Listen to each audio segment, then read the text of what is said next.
श्री भागवत भगवान की है आरती,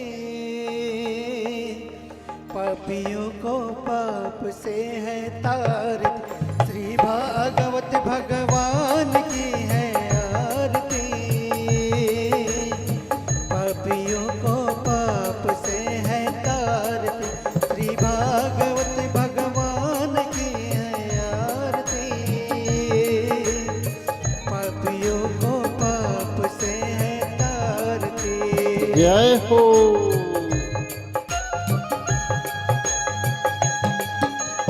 बोलिए भागवत भगवान की जय हो।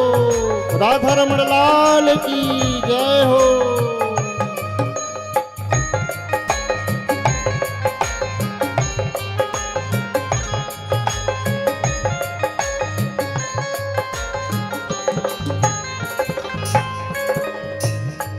ये अमर ग्रंथ, ये मुक्ति पंथ, ये पंचम वेद निराला, नव ज्योति जगाने वाला। नव ज्योति जगाने वाला, नव ज्योति जगाने वाला। हरि नाम यही, हरि धाम यही, हरि नाम यही, हरि ध्यान यही। यही जग मंगल की आरती, पापियों को पाप से है तार। श्री भागवत भगवान की है आरती, पापियों को पाप से है तारती।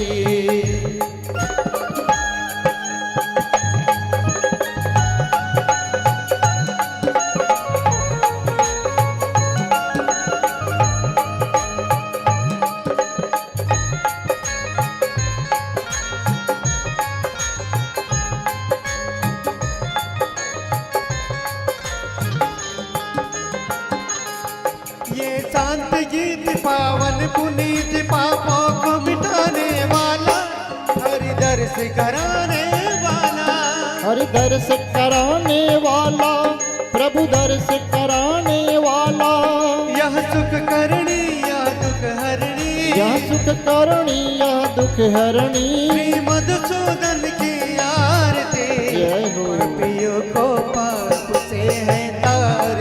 श्री भागवत भगवान की है आरती, पापियों को पाप से है तारती। श्री भागवत भगवान की है आरती, पापियों को पाप से है जय हो। तारती।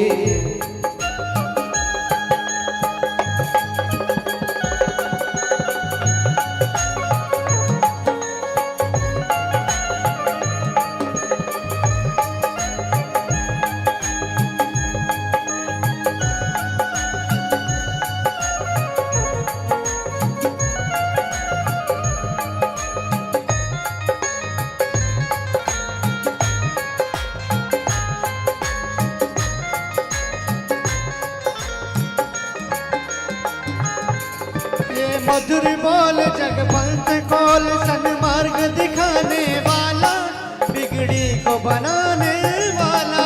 बिगड़ी को बनाने वाला, बिगड़ी को बनाने वाला। श्री राम यही, घनश्याम यही, मेरे राम यही, मेरे श्याम यही। श्री राम यही, घनश्याम यही, मेरे राम यही, मेरे श्याम यही। प्रभु की महिमा की आरती, पापियों को पाप से है तारती। श्री भागवत भगवान की है आरती, पापियों को पाप से है तारती। भागवत भगवान की है आरती, पापियों को पाप से है तारती, पापियों को पाप से है तारती। पापियों को पाप से है तारती। एक फूल ले लीजिएगा। राधे राधे जय हो। एक फूल ले लीजिएगा, आरती थाल पे घुमा लीजिए जल से। हरि ओम आत्मा देवाभिवंदनम, पुष्पे देवाभिवंदनम, आरतिक्यम समर्पयामि। 4 बार परिक्रमा कर लीजिएगा सभी भक्तगण। हरिओम यानि कानि च पापानि जन्मांतरकृतानि च तानि सर्वाणि नश्यन्तु। प्रदक्षिणायां पगे पगे प्रार्थना पूर्वकम प्रदक्षिणां समर्पयामि। बोल वृंदावन बिहारी लाल की जय, श्री राधा कृष्ण भगवान की जय। हाथों में पुष्प रख लीजिए हमारे मुखी यजमान। जिन तक अक्षत पुष्प ना पहुंचा हो बड़े प्रेम भाव के साथ में हाथ जोड़ लीजिएगा। हरि ओम यज्ञेन जगमय चंद देवस्थानि धर्माणि प्रथमानि आसन्नते हनाकं महिमानः सचंद्रत पूर्वे साध्या सन्ति देवाः। हरि ओम राजाधिराजाय प्रसह्य साहिने नमो वयं वै श्रवणाय कुर्महे। समे कामान् कामकामाय मह्यं कामेश्वरो वै श्रवणो ददातु। कुबेराय वै श्रवणाय महाराजाय नमः। हरि ओम स्वस्ति साम्राज्यं भोज्यं वैराज्यं पारमेष्ठ्यं राज्यं महाराज्यमाधिपत्यमयं शब्दपर्यायी स्यात्। सार्वभौमः सर्वयुखयन्त परर्थात् समुद्र पर्यंताय एकराडिति। हरि ओम तदप्यस श्लोको अभिगतो मृतः परिविष्टारो मृतस्यावसन गृहे आविक्षिप्तस्य काम प्रविश देव सभासद इतिः। हरि ओम नाना सुगंधि पुष्पाणि यथा कालोद्भवानि च पुष्पांजलिरमय दत्त गृहाण परमेश्वरः। पुष्पांजलि समर्पयामि। श्री राधा कृष्ण चरण कमलेभ्यो नमः। श्रीमद्भागवत महापुराण देवेभ्यो नमः। पुष्पांजलि समर्पयामि। बोले वृंदावन बिहारी लाल की जय। हाथ जोड़ लेंगे। मंत्रहीनम क्रियाहीनम भक्तिहीनम सुरेश्वरियत पूजितम मया देवः परिपूर्णं तदस्तु मे। आवाहनम न जानामि न जानामि द्वार्चनं पूजाम सैव न जानामि क्षम्यतां परमेश्वरः। बोले भागवत भगवान की जय। राधा कृष्ण भगवान की जय। पावन धाम चापा ग्राम की जय। आदिशक्ति माँ समलाई मैया की जय। श्री साहू परिवार की जय। उनके कुल परिवार की जय। उनकी श्रद्धा भक्ति की जय। राधे राधे राधे राधे। जय जय श्री राधे श्याम। सभी भक्तगणों से निवेदन है यथायोग्य स्थान ग्रहण कीजिएगा। और आज चतुर्थ दिवस की कथा की ओर आप हम सब कथा रूपी गंगा में अवगाहन करेंगे। व्यासपीठ से निवेदन आज की कथा रूपी गंगा में समस्त भक्तगणों को अवगाहन कराने की कृपा करें, दया करें।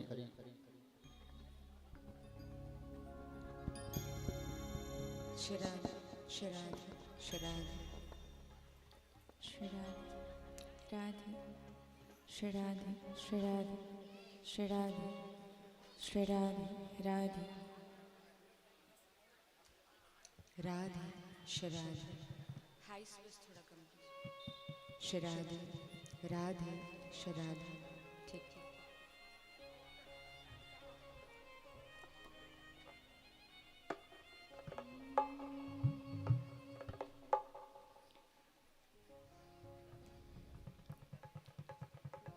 बोले शिवा के बिहारी लाल की जय हो। भक्तवत्सल भगवान की जय हो।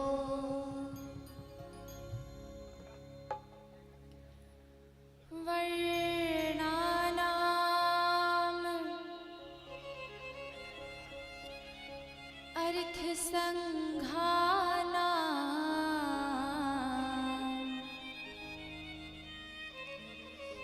रसाना छंदसामपि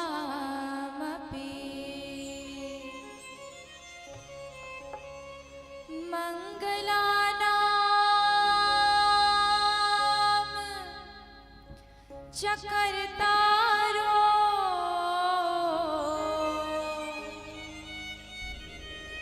वंदे वाणी विनायको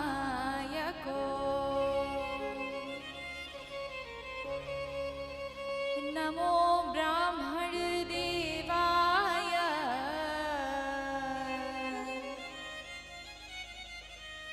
गो ब्राह्मण हिताय च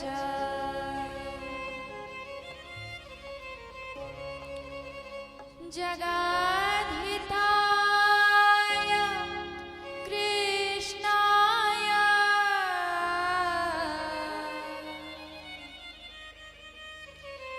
गोविन्दाय नमो नमः।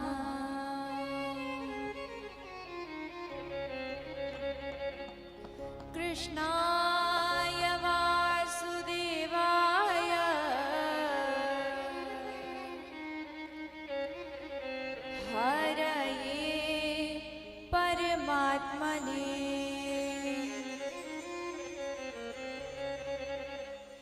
प्रणता क्लेश नाशाय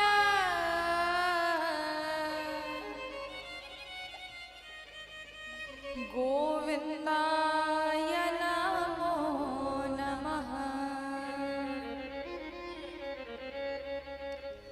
वासुदेवसुतं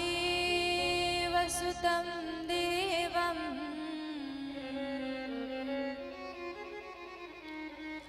कंसचारूढमर्दनम्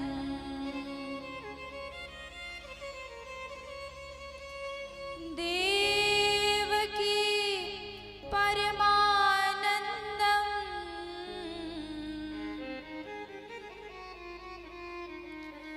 कृष्णं वन्दे जगद्गुरुम्।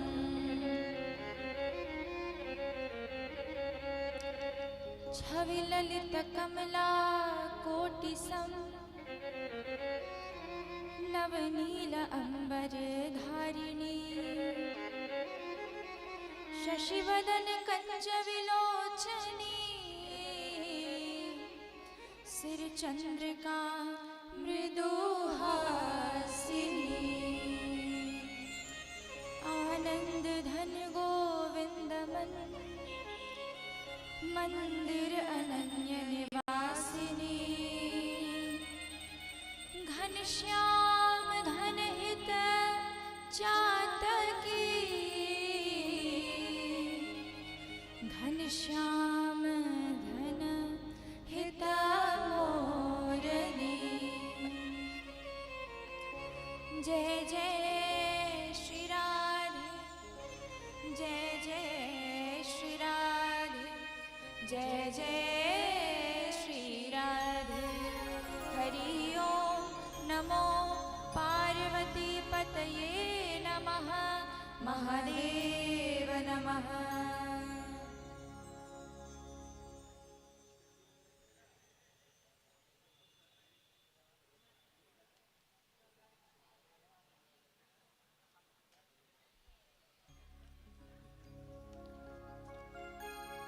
परम मंगल में परात्पर अखिलेश्वर अकारण करुणावरणालय भगवान श्री बांके बिहारी लाल जो की कृपा, श्री राधा रानी की असीम अनुकंपा, भक्तों की कृपा, दया दृष्टि, संतों की कृपा, पितरों के आशीर्वाद से आज आप और हम सभी पुनः प्रतिदिन की भांति इस श्रीमद् भागवत भागीरथी रूपी गंगा में स्नान करने हेतु, पान करने हेतु, अवगाहन करने हेतु, अपने जीवन को धन्य बनाने हेतु सादर सादर आमंत्रित हुए। पधारे हुए समस्त श्रोतागणों, माताओं, बहनों एवं भाइयों के हृदय में विराजमान श्री राधा रानी के श्री चरणों में, बांके बिहारी लाल जी के श्री चरणों में, भगवान के श्री चरणों में कोटि कोटि वंदन, कोटि कोटि प्रणाम। और आइए कथा में प्रवेश करें। उससे पूर्व मन और वाणी को एकाग्र बनाए रखने के लिए, पवित्र बनाए रखने के लिए हरि नाम का संकीर्तन करते हैं।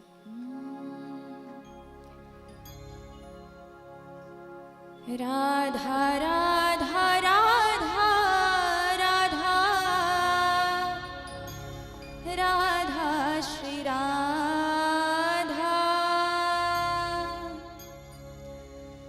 राधा राधा राधा राधा राधा श्री राधा।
राधा राधा राधा राधा राधा श्री राधा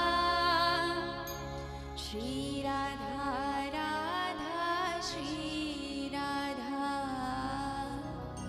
श्री राधा राधा श्री राधा श्री राधा राधा श्री राधा श्री राधा राधा श्री राधा श्री राधा राधा श्री राधा श्री राधा राधा श्री राधा।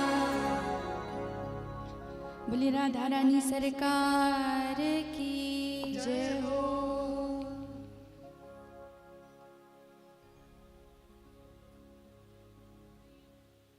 आइए कथा में प्रवेश करें, जहाँ पर कल की खूब सुंदर कथाएं हुई, खूब सुंदर लीलाएं हुई। जड़भरत जी के प्रसंग में सुना कि जड़भरत जी का चरित्र कैसा था, जीवन कैसा था, उनका व्यवहार कैसा था सबके प्रति। और आगे हमने भारतवर्ष की महिमा सुनी और साथ ही साथ छत्तीसगढ़ महतारी की भी महिमा श्रवण की हमने। आगे श्रवण किया अजामिल की कथा। तो अजामिल की कथा के माध्यम से भी हमने केवल अजामिल की कथा को नहीं सुना, बल्कि भगवान के नाम की महिमा का भी श्रवण पान किया कि प्रभु के नाम की महिमा कितनी है या नाम का बल कितना है।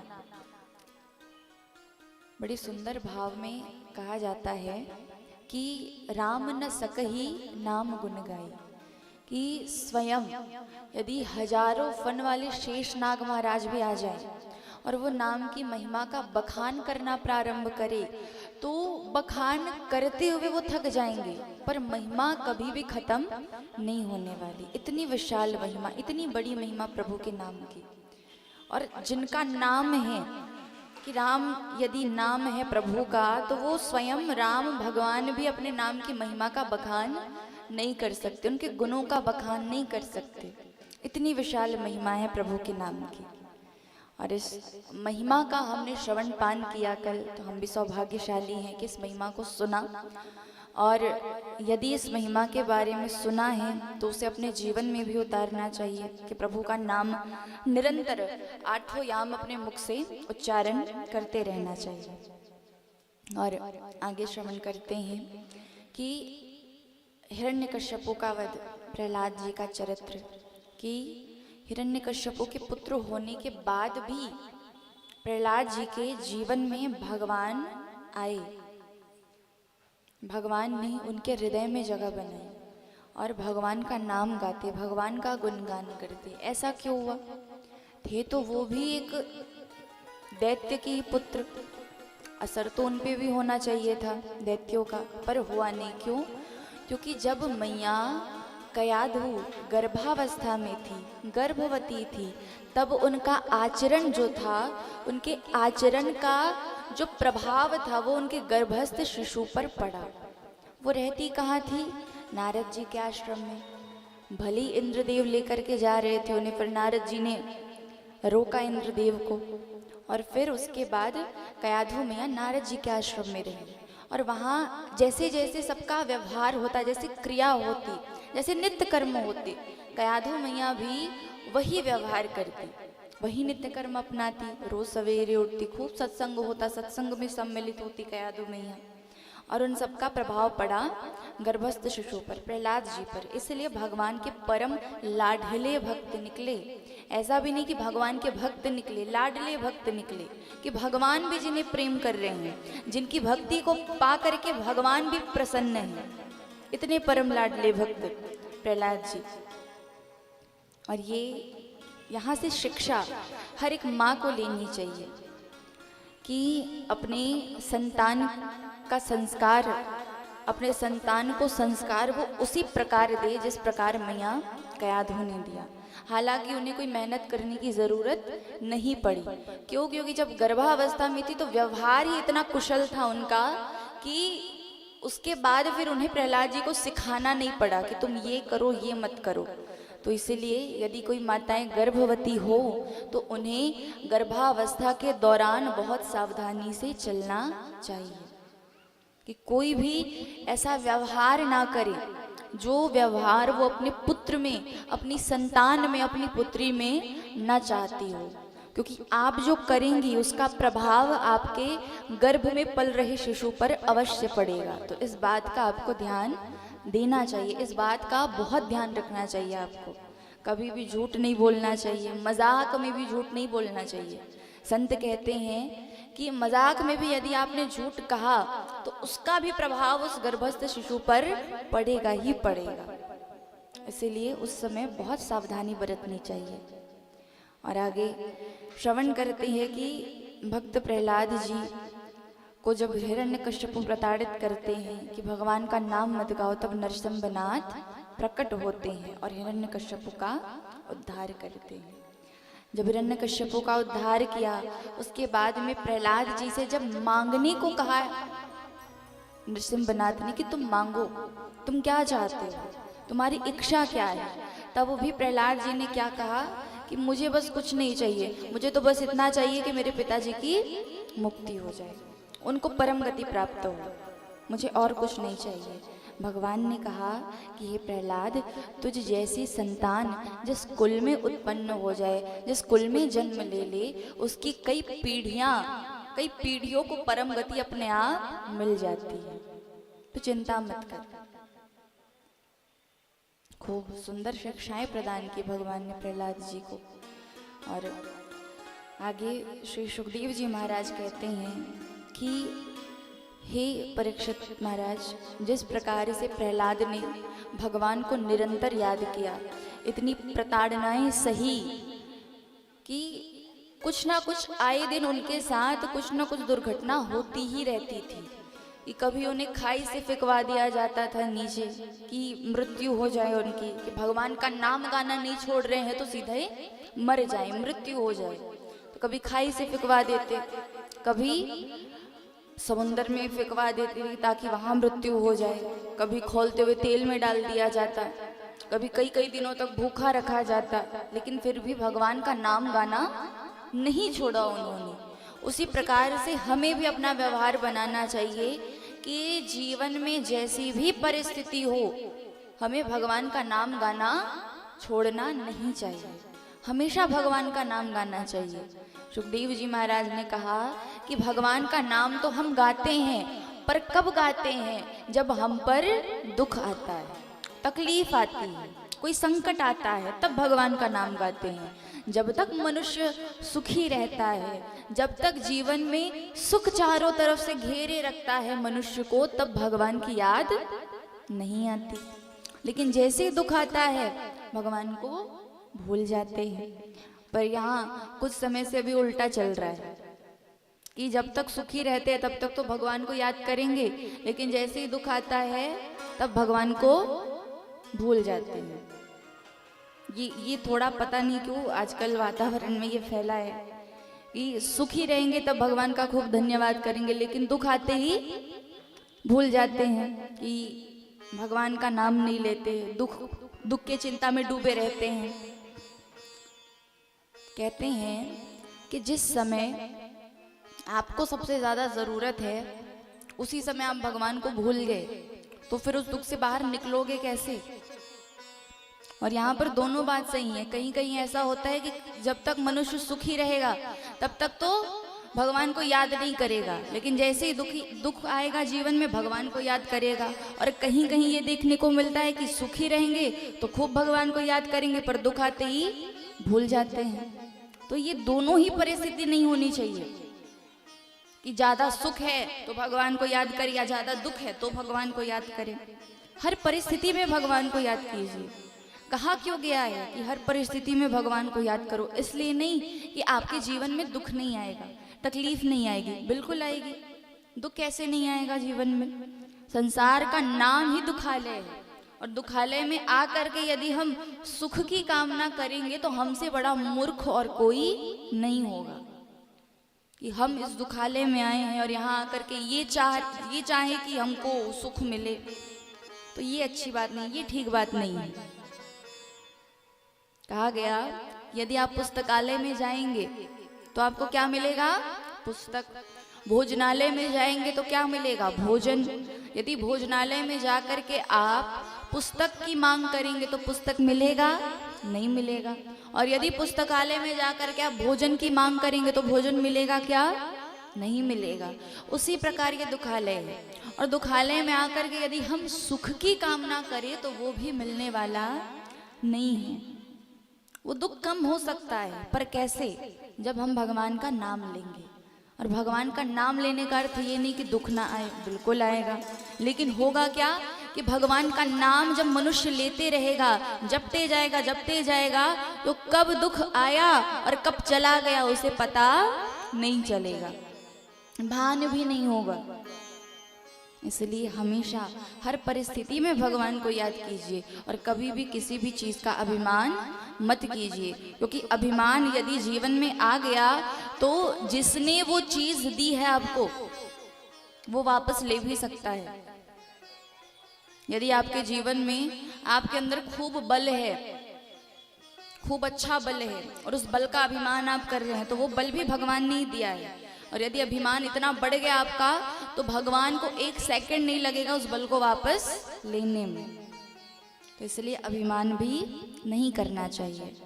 तो बताते हैं श्री सुखदेव जी महाराज कहते हैं कि तुम्हें एक कथा बताता हूँ। बोले आसीद गिरिवरो राजन त्रिकूट इति विश्रुतः क्षीरोदेना वृतः श्रीमानो योजनायुतमुच्छ्रितः। कहते हैं कि एक त्रिकूट नाम का पर्वत था और उस पर्वत पर एक बड़ा सुंदर वन था, खूब सुंदर वन, जिस वन में झरने भी हैं, सुंदर सुंदर सरोवर ये कहा जाता। अब आम तौर पर तो जंगल के राजा शेर कहलाते हैं। अब अगर शेर जंगल के राजा होते हैं तो यहाँ पर ये उल्टा क्यों कि गजेंद्र जंगल के राजा हैं, हाथी जंगल के राजा हैं। तो इसलिए क्योंकि ये कहा जाता है कि वो जो गजेंद्र महाराज थे, गज महाराज थे, उनके अंदर एक ही हाथी के अंदर 10,000 हाथियों का बल था। कि जितना बल आप अलग अलग हाथी में देखोगे वो एक के में, मतलब 10,000 हाथियों का बल, खूब बलवान। और कहीं कहीं ये वर्णन मिलता है कि वो जो हाथी महाराज थे वो श्वेत वर्ण के थे, बिल्कुल सफेद, और बड़ी सुंदर सुगंधी आती उनके शरीर से। ये सुना है, पढ़ा नहीं है। तो अब गजेंद्र महाराज की 50 पत्नियां थी, 150 पुत्र थे और इतने अभिमानी कि जब तक जंगल के राजा नहीं बने थे सबसे तो खूब बढ़िया बात करते, खूब अच्छे से बात करते, लेकिन जैसे ही पद मिला, जंगल के राजा बने, सबको टेढ़ी नजर से देखते और सबसे यूं अभिमान में कहते, जब भ्रमण के लिए जाते कोई छोटा मोटा जीव दिखाई देता तो टेढ़ी नजर करके उनसे कहते कि तुम्हें यदि इस राज्य में कोई तकलीफ हो तो मुझसे कहना, मैं नहीं चाहता कि मेरे राज्य में कोई भी जीव या जंतु दुखी रहे। खेलते जाएं, तब होता है ना कि आप यदि नदी में उतरने के बाद यदि पैर आगे बढ़ाओ तो फिर वहां से जिस स्थान पर आपका पैर रखा हुआ था वहां से फिर धूल उड़ने लगती है। तो सरोवर की भी यही हालत हुई कि जब जब हाथी महाराज जाते अपनी पूरे परिवार को लेकर, अपनी पत्नियों को लेकर के, अपने पुत्रों को लेकर के स्नान करने के लिए, तो पूरा सरोवर मैला हो जाता था। जब मैला होने लगा तो सरोवर में रह रहा था एक ग्राह ने सोचा कि ये जो हाथी है ये रोज आता है और आ करके मेरे सरोवर को मैला करके चला जाता है। सब कुछ धुंधला धुंधला दिखे मुझे धूल के कारण, बड़ा समय लगे धूल को शांत होने में, आज तो इसे नहीं छोड़ूंगा। अब ग्राह माने मगरमच्छ। अब वो ग्राह सोचे कि आज इसे मजा चखाऊंगा। तब जल के माध्यम से नीचे ही नीचे गए और नीचे नीचे जा करके गजेंद्र के पैरों को अपने दांतों से दबा लिया। जैसे दांतों से पकड़ते हैं गजेंद्र को एहसास हुआ कि मेरे पैर को किसी जलीय जीव ने पकड़ लिया है, लेकिन ध्यान नहीं देते कि किसने पकड़ा है, ये नहीं देखते कि कौन आकर के पकड़ रहा है। अभिमान में है क्या, सोचने लगे कोई छोटा मोटा जीव होगा मेरे पैर को पकड़ के रखे है। जब जानेगा कि गजेंद्र के पैर को पकड़े तो अपने आप छोड़ देगा और बाहर आकर के मुझसे माफी मांगेगा, ये सोचने लगे। अब जैसे ये भाव मन में आया, ध्यान नहीं दिया, जल क्रीड़ोल करने लगे, जल क्रीड़ा कर रहे, खेलने लगे, खेलने में मस्त हैं। अब जैसे ही खेलने लगे तब अब धीरे धीरे करके ग्राह ने गजेंद्र के रक्त का शोषण करना प्रारंभ किया, रक्त का पान कर रहे हैं, धीरे धीरे रक्त खींच रहे हैं पूरे शरीर से। अब गजेंद्र को लगा कि मेरी शक्तियां क्षीण हो रही है, मैं निर्बल हो रहा हूं, मैं असहाय हो रहा हूं। अब नीचे नजर डाल करके देखते हैं तो विशाल ग्राह ने पैर को पकड़ा है और नीचे सरोवर के बीचों बीच ले जाने का प्रयास कर रहा है। ये देखते ही गजेंद्र ने अपनी पत्नियों को पुकारा, अपने पुत्रों को पुकारा कि आओ, आ करके मेरी रक्षा करो, मुझे बाहर निकालो, मेरे पैर को ग्राह ने पकड़ लिया है, मुझे मार डालेगा, मेरी रक्षा करो। जैसे ये कहा सारी पत्नियां आई, सारे पुत्र आए और सबने सूंड से सूंड मिला करके बाहर खींचने का प्रयत्न किया गजेंद्र को। पर कहते हैं कि गजेंद्र महाराज तिल मात्र भी बाहर नहीं आ पाए। सबने खूब प्रयास किया, कई कई दिनों तक प्रयास किया, ऐसा नहीं कि एक दिन प्रयास किया, कई दिनों तक, लेकिन गजेंद्र तो तिल मात्र भी बाहर नहीं आ पाए। अब उनके पुत्र छोड़कर जाने लगे। जैसे ही जाने लगे गजेंद्र ने कहा मुझे हाल में छोड़कर कहाँ जा रहे हो, मेरी रक्षा करो, मुझे बाहर निकालो, प्रयास तो करो, मैं बाहर आ जाऊंगा। पुत्र बोले अरे पिताजी हम तो अभी छोटे हैं, आपने तो पूरी दुनिया देख रखी है, पूरा संसार देख रखा, अगर इसी प्रकार हम आपको बाहर निकालने में लगे रहे ना तो आप तो बाहर आने का नाम ही नहीं लेते हो, हमारी उम्र बीत जाएगी पर आप बाहर नहीं आएंगे। छोड़कर चले गए। बेचारी पत्नियों ने कुछ समय तक और प्रयास किया, और जब प्रयास करती हैं वो भी हार गई, थक गई, और कितने दिनों तक प्रयास करती, वो भी चली गई। गजेंद्र महाराज के अश्रु बहने लगे, रोने लगे, सोच रहे हैं कि जिन पत्नियों के लिए, जिन पुत्रों के लिए मैंने अपना पूरा जीवन न्यौछावर कर दिया, जिन पर अपना सर्वस्व न्यौछावर कर दिया, जिन पर, वही मुझे आज इस दुख की घड़ी में छोड़ करके चले गए। और वास्तव में यदि देखें इस कथा का सार तो यही है महाराज कि ये गजेंद्र है कौन। ये गजेंद्र केवल गजेंद्र नहीं, ये गजेंद्र नामक रूप हम सब हैं, हम सभी गजेंद्र हैं, बस रूप अलग है हमारे, लेकिन गजेंद्र की तरह ही स्थिति है हमारे जीवन की।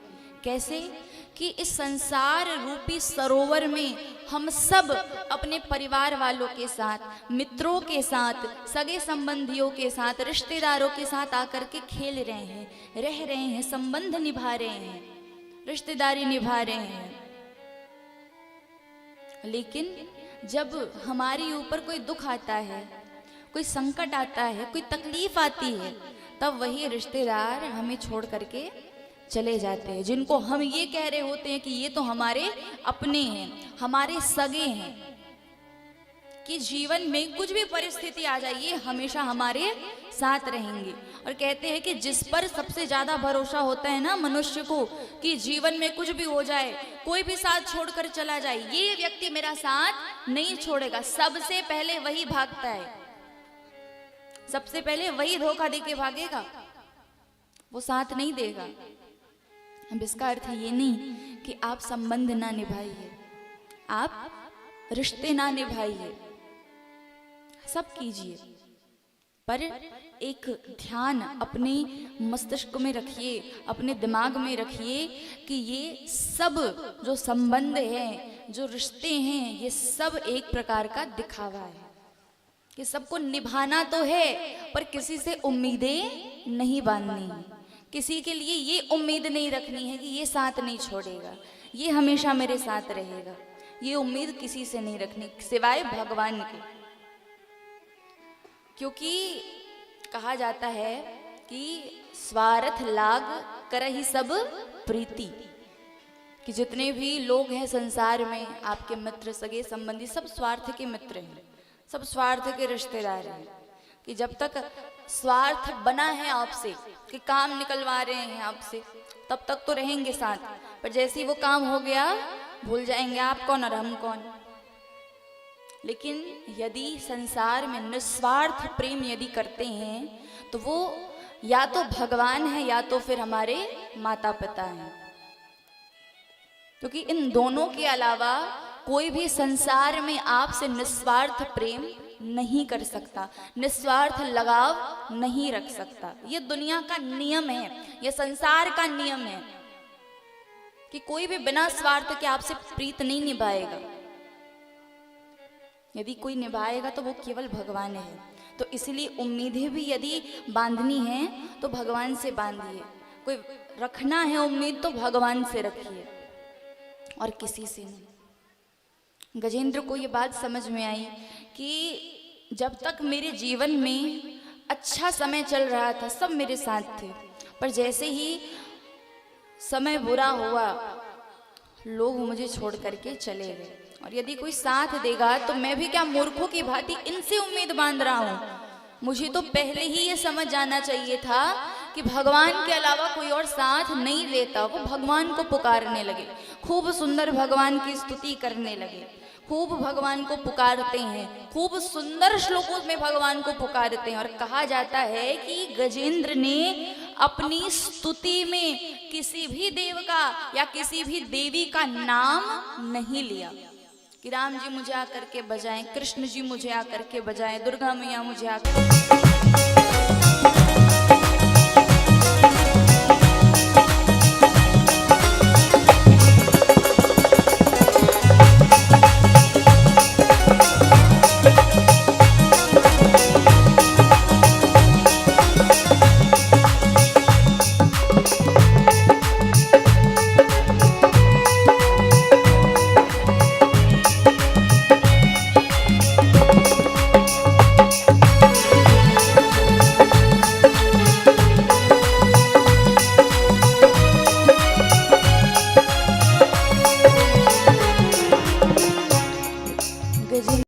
प्रभु से कि हे प्रभु, मैं ये जानता हूँ कि मैं बहुत पापी हूँ, बहुत अधर्मी हूँ। मैंने जीवन में केवल पाप किया, हमेशा केवल अधर्म का रास्ता अपनाया, कभी आपकी शक्ति को नहीं जान पाया, कभी आपको नहीं समझ पाया। लेकिन प्रभु, चाहे अधर्मी हो चाहे धर्मी, आप सबके सुनते हैं। भले ही देर से आया पर आया तो आपके दर पे। अब आप नहीं सुनेंगे तो और कौन आएगा? यदि आप रक्षा नहीं करेंगे तो और कौन रक्षा करिएगा? गजेंद्र बोले, तुम्हारे दर पे शायद हमेशा धर्मी आते, तुम्हारे दर पे शायद हमेशा धर्मी आते, तुम्हारे दर पे शायद हमेशा धर्मी आते, तुम्हारे दर पे शायद हमेशा धर्मी आते। आज पापी आया है शाम का ये घबराते, आज पापी आया है शाम का ही घबराते, आज पापी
गजेंद्र बोले प्रभु से कि मैं जानता हूं कि मैंने जो किया वो सही नहीं था,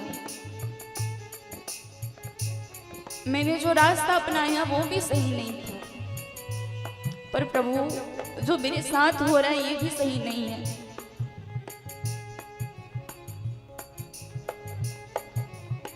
ये भी ठीक नहीं है। अब ऐसी स्थिति आ गई है प्रभु कि आपको आना पड़ेगा, आपके अलावा और कोई साथ नहीं है मेरे, और इस स्थिति में यदि आप ही साथ छोड़ देंगे तो और कहाँ जाऊंगा और किसको पुकारूंगा और किसके पास जाऊंगा। ग्राह ने गजेंद्र के शरीर को पूरा सरोवर के अंदर ले गया। गजेंद्र का सर पानी के नीचे आ गया, केवल सूंड मात्र बची है। गजेंद्र पुकार रहा है, पानी है सर से ऊपर, मुसीबत अड़ गई है। पानी है सर से ऊपर, मुसीबत अड़ गई है। पानी है सर से ऊपर, मुसीबत अड़ गई है। पानी है सर से ऊपर, मुसीबत अड़ गई है। आज हमको तुम्हारी जरूरत पड़ गई है। आज हमको तुम्हारी जरूरत पड़ गई है। आज हमको तुम्हारी जरूरत पड़ गई है। आज हमको तुम्हारी जरूरत पड़ गई है। अरे अपने हाथ से हाथ पकड़ लो, अपने हाथ से हाथ पकड़ लो। मानूंगा एहसान, तेरा मानूंगा एहसान। संग हमारे कौन चलेगा, संग हमारे कौन चलेगा। तुम ना सुनोगे तो कौन सुनेगा, तुम ना सुनोगे तो कौन सुनेगा। तुम ना सुनोगे तो कौन सुनेगा, तुम ना सुनोगे तो कौन सुनेगा।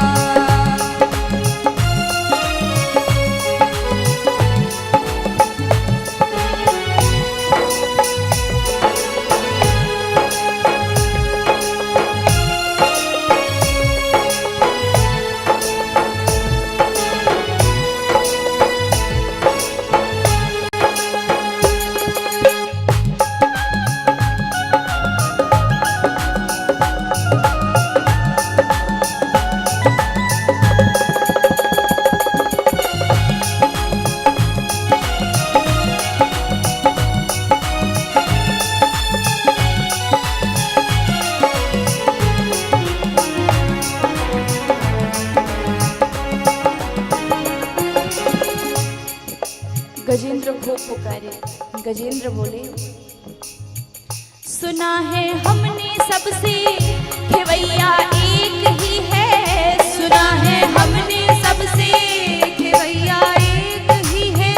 सुना है हमने सबसे खेवैया एक ही है। सुना है हमने सबसे खेवैया एक ही है। ढूंढ ली सारी दुनिया, कन्हैया एक ही है। खोज ली सारी दुनिया, कन्हैया एक ही है। ढूंढ ली सारी दुनिया, कन्हैया एक ही है।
दुनिया सारी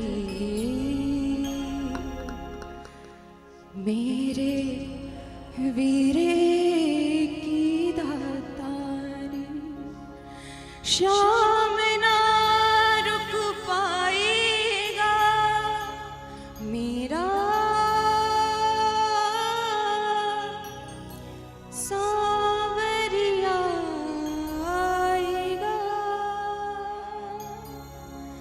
मेरा कानोड़ा आएगा। बोले सांवरे सरकार की। आइए हमारे बीच में कुछ विशिष्ट तिथियों का आगमन हुआ है। सम्माननीय श्री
मेरे बाबा की दातारी, श्याम न रुक पाएगा मेरा सांवरिया आएगा, जीना जीना जीना रे उड़ा गुलाल, बाबा तेरी मोर छड़ी लहराई, जब जब मुझ पे उठा सवार, बाबा तेरी मोर छड़ी लहराई। गजेंद्र ने खूब पुकारा प्रभु को।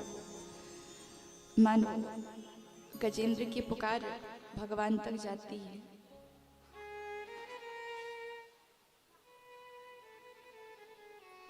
भगवान तक पहुंची। भगवान तक जैसे ये पुकार पहुंचती है, प्रभु घबराते हैं कि इतनी विरह वेदना में कौन बुला रहा है, इतने कष्ट में मुझे कौन बुला रहा है। प्रभु ने आंखें बंद की, संपूर्ण पूरा दृश्य भगवान के सामने आया। भगवान ने गरुण को बुलाया, बोले गरुण जल्दी चलो, आज मेरे भक्त को मेरी जरूरत है, आज मेरे भक्त की लाज बचानी है, आज मेरे भक्त को बचाना है, जल्दी आओ।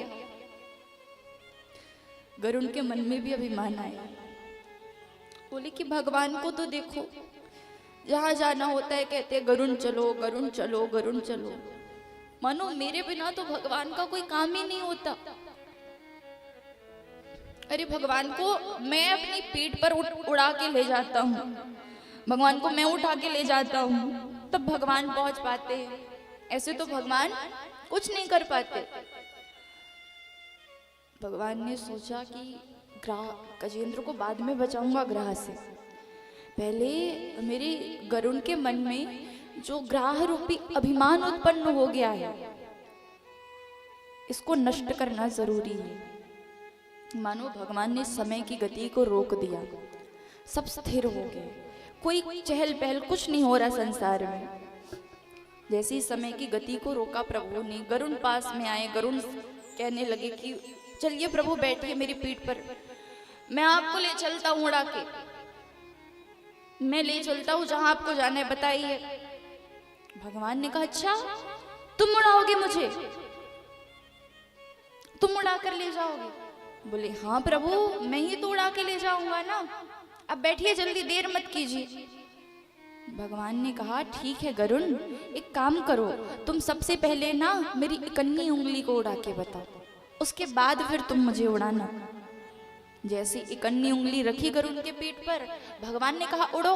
गरुण ने कहा प्रभु कैसा मजाक कर रहे हो, ये परिहास का समय नहीं है, आपके भक्त को आपकी जरूरत है, जल्दी बैठिए पूरे। बोले बिल्कुल नहीं, पहले आप मेरी उंगली को उड़ा के बताइए, उसके बाद मैं बैठूंगा आप पे। गरुण ने अब जैसे पंख फड़फड़ाने शुरू किए, महाराज पसीने से लथपथ हो गया, पर तिल मात्र भी नहीं उड़ पाया।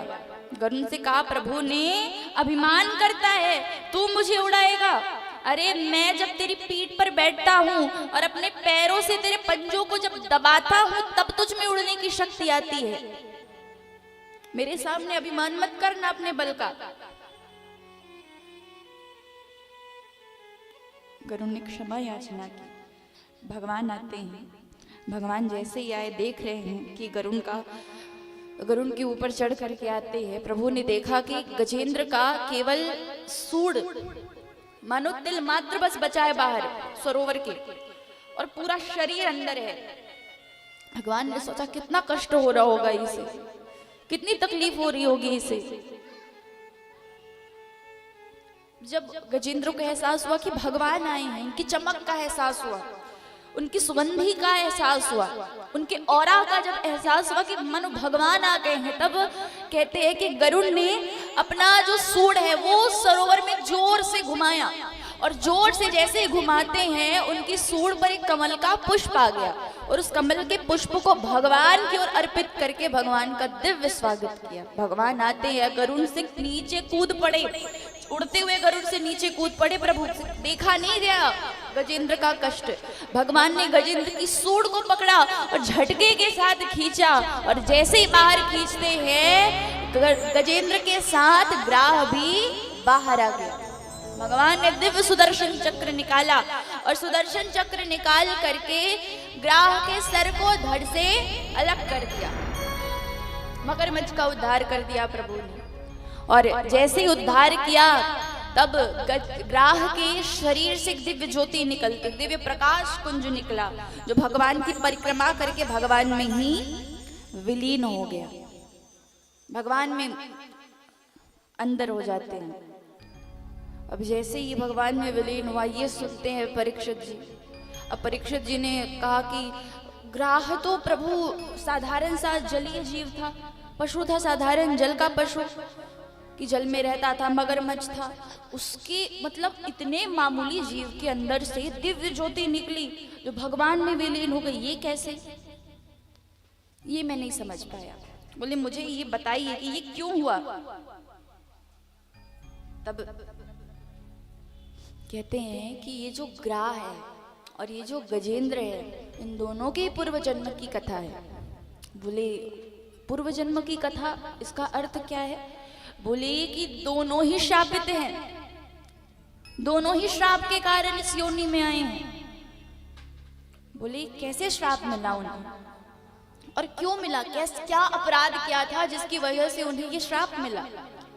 बोले बताते हैं कि गज जो हैं बताया कि सवै पूर्वमभूद राजा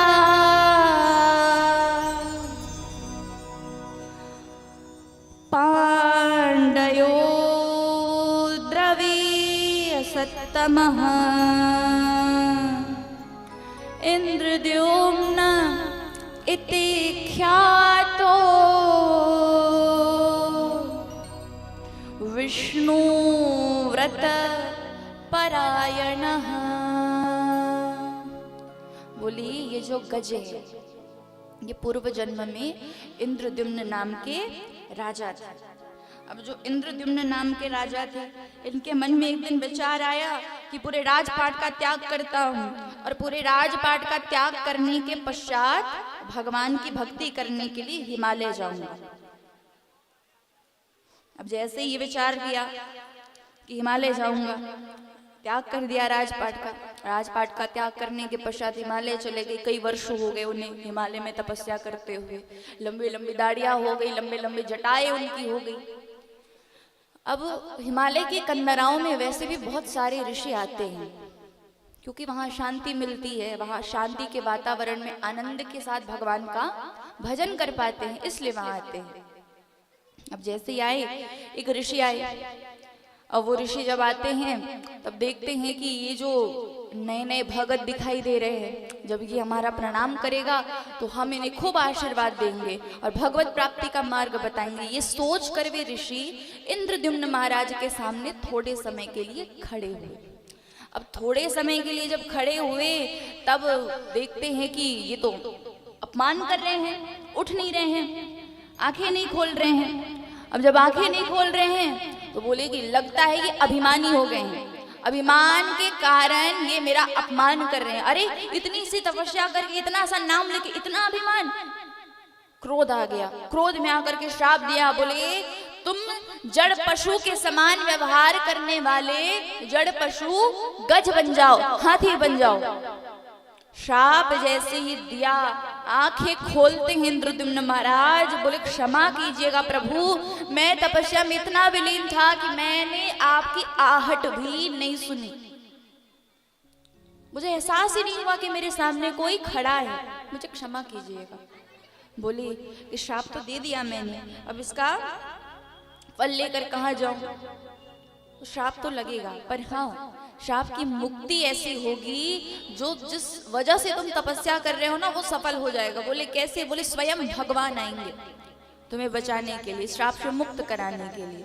सो भगवान आ गए।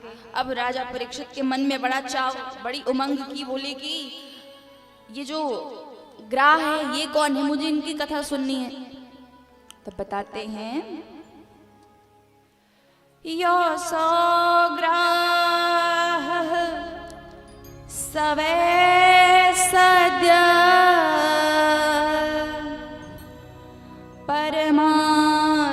परमाश्चर्य रूपधिक मुक्तो देवल शापेन हुहुर गंधर्व सत्तमः। बोली ये जो ग्राह है ये पूर्व जन्म में हुहु नाम के गंधर्व थे। कौन से नाम के गंधर्व? आप सबसे पूछ रही हूं। दोनों हाथ उठा के क्या कहना पड़ेगा?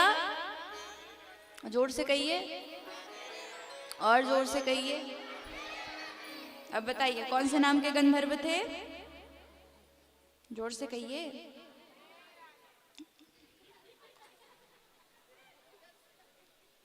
हुहु नाम के गंधर्व। कौन से नाम के? देखो इधर से आवाज आए ना आए, मैं इधर से जरूर चाहूंगी, इधर से और उधर से। हाँ, यजमान तो आवाज दे ही रहे हैं, पर मेरे लिए उनसे भी, उनके बाद आप ही मुख्य श्रोता हो, ठीक है? आप चारों पांचों। हाँ, एक और वानर कहाँ है? उधर है। हाँ, वो भी बैठे, आप जरूर जवाब दें। कौन से नाम के गंधर्व हैं? माइक चालू करके नहीं देना है, ऐसे ही देना है। कौन से नाम के? हाँ, अब हूहू नाम के गंधर्व हैं। अब ये कौन है? बोले कि इंद्र के दरबार में सबको हंसाने वाले 2 गंधर्व हैं। एक का नाम हूहू और एक का नाम हाहा। बताइए क्या क्या नाम? हूहू और हाहा और हूहू। अब सोचो कि जब नाम लेकर के इतनी हंसी आ रही है, अगर वो सामने आए तो क्या होगा? तो ये जो हूहू नाम के गंधर्व हैं, इनके मन में विचार आया कि बोले आज तो मैं स्वर्ग लोक का भ्रमण करके आऊँगा। बहुत समय हो गए, बढ़िया वॉकिंग नहीं हुई मेरी, वॉक करके आता हूँ। बढ़िया भ्रमण के लिए गए। जब भ्रमण के लिए जाते हैं तो स्वर्ग लोक पे बड़ा सुंदर सरोवर है, और उस सरोवर में देवल ऋषि स्नान कर रहे हैं। अब जब वो स्नान करे तो स्नान करने के लिए जब वो आंखें बंद कर रहे, डुबकियां मार मार के स्नान कर रहे हैं, अब उसी समय ये गंधर्व पहुंचे, हूहू महाराज। अब हूहू महाराज ने सोचा कि बोले ये ऋषि बड़ा क्रोध करते हैं, खूब क्रोध करे, इन्हें मजा चखाऊंगा। अब जैसे ये सोचते ही एक छलांग लग गई और सीधे सरोवर के अंदर, जैसे अंदर गए, नीचे नीचे जल के माध्यम से गए और जा करके देवल ऋषि के पैर को पकड़ के खींच के गिरा दिया। बाहर आके हंसने लगे, बोले अरे ऋषिवर, मैंने तो आपको डरा दिया, मैंने तो आपको गिरा दिया, देखो देखो अपना चेहरा देखो। देवल ऋषि बड़े क्रोधित हुए, बोले इस प्रकार से मेरा अपमान किया तुमने? अरे तुम तो जल पशु के समान व्यवहार कर रहे हो, जाओ मैं तुम्हें श्राप देता हूँ कि जल पशु ग्राह हो जाओ, मगरमच्छ बन जाओ। गंधर्व ने बड़ी क्षमा याचना की, बोले प्रभु मैंने तो केवल परिहास किया था, केवल मजाक किया था आपसे, आपने तो क्रोध में श्राप दे दिया। बोले कि श्राप तो मैंने दे दिया है, पर मुक्ति ये है कि भगवान आएंगे, और भगवान जब आएंगे तब तुम्हारी मुक्ति हो जाएगी। वो अपने सुदर्शन चक्र से तुम्हारी मुक्ति करेंगे। जैसे ही ये कहा तो हूहू नाम के गंधर्व ने सोचा कि ये श्राप भी अब मेरे लिए वरदान बन गया है। अब जैसे ये सुनते हैं राजा परीक्षित, वो भी बड़े प्रसन्न हुए। अब श्री सुखदेव जी महाराज ने पूछा कि तुम बताओ अब राजा परीक्षित कि भगवान ने पहले किसे बचाया, गज को बचाया कि ग्राह को बचाया? परीक्षित जी ने कहा कि प्रभु मेरे हिसाब से तो गजेंद्र को बचाया, गज को बचाया, प्रभु ने उसको बचाने के लिए आए थे। बोली वो तो ठीक है कि भगवान ने तो पहले गजेंद्र की ओर देखा, पर उससे भी पहले भगवान ने ग्राह का उद्धार किया। तो भगवान ने ग्राह को बचा लिया, माने मुक्ति दिला दी श्राप से सबसे पहले उन्हीं को। बोले यहाँ पर मुझे बात समझ में नहीं आ रही, आप विस्तार से समझाइए। बोले कि भगवान उनकी तरफ तो देखते ही हैं जो भगवान के दास होते हैं, पर भगवान की नजर उन पर सबसे पहले जाती है जो भगवान के दास के भी दास होते हैं।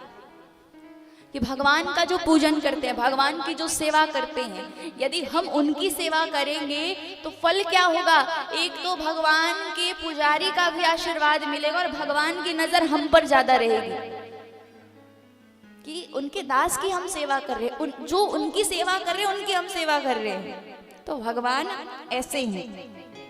अब कहने लगे राजा परीक्षित से, बोले कि संसार में, जीवन में कोई भी पाप हो जाए, पर ये अपराध कभी नहीं होना चाहिए किसी से कि भगवान के ऊपर चढ़ा हुआ कोई भी पदार्थ, चाहे वो फूल हो, वस्त्र हो, चावल हो, इत्यादि जो भी हो, पुष्प पत्र जो भी, कभी भी अपने पैरों के नीचे नहीं लाना चाहिए। खूब पाप लगता है, खूब दोष लगता है।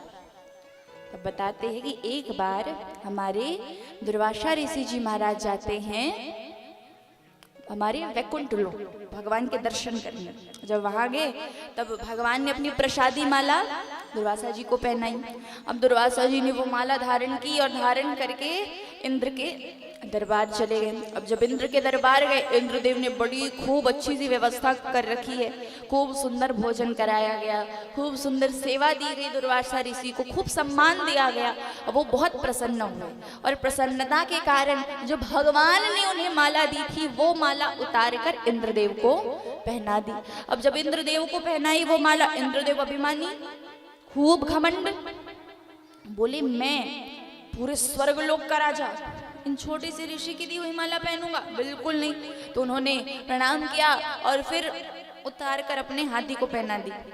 अब वो अपने हाथी को पहनाया। अब हाथी तो पशु बुद्धि थी नहीं, अब पशुओं की भी कोई बुद्धि होती है क्या?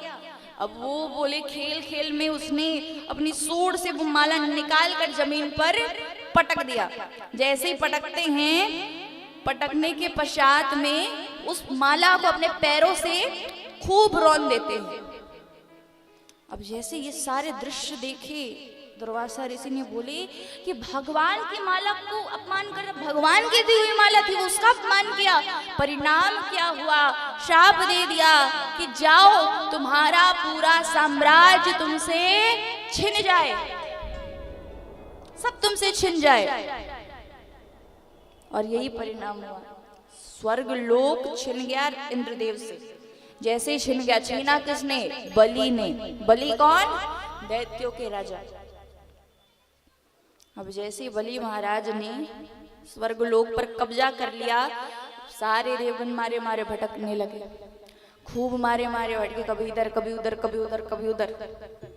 अब जब जाने लगे तब इधर जो भगवान के पास गए एक दिन, भगवान के पास जाके हाथ जोड़ के खड़े हैं, बोले प्रभु रक्षा कीजिए। बोले किससे रक्षा करूं, कौन पड़ा है पीछे? बोले कोई पीछे नहीं पड़ा है, पर एक बहुत बड़ी बात हो गई। क्या बात? बोले अरे स्वर्ग लोक पर बलि ने आक्रमण कर दिया, बलि का राज हो गया। बोले यदि बलि का राज हुआ है तो जाकर के लड़के ले लो अपना राज्य। बोले कैसे लड़े? सेना भी चाहिए उसके लिए, और इतने से कम लोग हैं, वो इतने ज्यादा लोग हैं, कैसे लड़ पाएंगे उनसे? बोले तो यदि ऐसी बात है तो एक ही स्थिति बनती है। बोले कैसी स्थिति? जाकर के मित्रता कर लो, संधि कर लो जाकर के बलि से। बोले संधि क्यों करना है, मित्रता क्यों करनी है? हम भीख मांग के नहीं लेंगे अपना राज्य वापस। बोले अरे बात तो सुनो पूरी, कभी कभी समय आने पर गधे को भी बाप बनाना पड़ता है। बोले कि मित्रता करोगे, साथ ही साथ मित्रता के बाद ये प्रस्ताव रखना समुद्र मंथन का। बोले उससे क्या होगा? बोले कि उससे ये होगा कि समुद्र मंथन जब करेंगे तो निकलेगा अमृत, और अमृत का पान तुम सब देव मिलके कर लेना, फिर चाहे कितना ही लड़ो झगड़ो मारो काटो कोई मरेगा नहीं। बोले सच में? बोले हाँ, जाइए जाकर के मित्रता का प्रस्ताव रखिए। चले गए, राजा बलि के साथ संधि का प्रस्ताव रखा। अब राजा बलि ने कहा कि तुमसे मित्रता करने में हमें क्या मिलेगा, हमारा लाभ क्या है? बोले जब मित्रता करेंगे महाराज तो हम सब, हम देवता और आप दैत्य, हम दोनों ही मिल करके समुद्र मंथन करेंगे, क्योंकि अकेले तो हम कर नहीं सकते और अकेले आप भी नहीं कर सकते। अब बोली समुद्र मंथन से क्या होगा? बोले उससे अमृत निकलेगा, अमृत। अमृत से क्या होगा? बोले हम आधा पी लेंगे, आप सब आधा आधा पी लेना। बोले बढ़िया 50-50 बांट के पी लेंगे। अब उससे क्या होगा? अमर हो जाएंगे, अमर। फिर हम आपस में कितना ही लड़े झगड़े, मृत्यु किसी की नहीं होगी, मृत्यु का भय चला जाएगा हमारे मन से। बोले अच्छा ऐसी बात है? फिर बोले ठीक है करते हैं समुद्र मंथन। सब आए, मंदरांचल पर्वत को लाया गया, बनाया गया मधानी, और वासुकी नाग महाराज को बनाया गया रस्सी। अब जब जा रहे थे मंथन करने के लिए, तब भगवान ने कहा कि देखो देवताओं, जब जाओगे तो जा करके वासुकी नाग के मुख की ओर को पकड़ना और जिद करना कि तुम्हें वहीं रहना है। बोले ऐसा क्यों? बोले करना तो सही। बोले ठीक है। अब चले गए, अब मुख की ओर को पकड़ने लगे। अब सारे दैत्य गणाएं पूछ की ओर को पकड़े। अब भगवान बोले कुछ तो कहना पड़ेगा वरना गड़बड़ हो जाएगी। भगवान बोले अरे हाँ देवताओं, अरे मुख की ओर को पकड़ो तुम, अरे तुम तो उच्च कुल के हो, उच्च कुल के। हाँ ये दैत्य पकड़ेंगे, तुम ही पकड़ो। अब दैत्य बोले कि अच्छा ये उच्च कुल के हैं तो हम क्या हैं, हम उच्च कुल के नहीं हैं, अरे हम मुख की ओर को पकड़ेंगे। हम मुख की ओर को पकड़ने गए, अब वो पकड़े उधर, अब बोले जाओ आप पूछ की ओर को पकड़ो।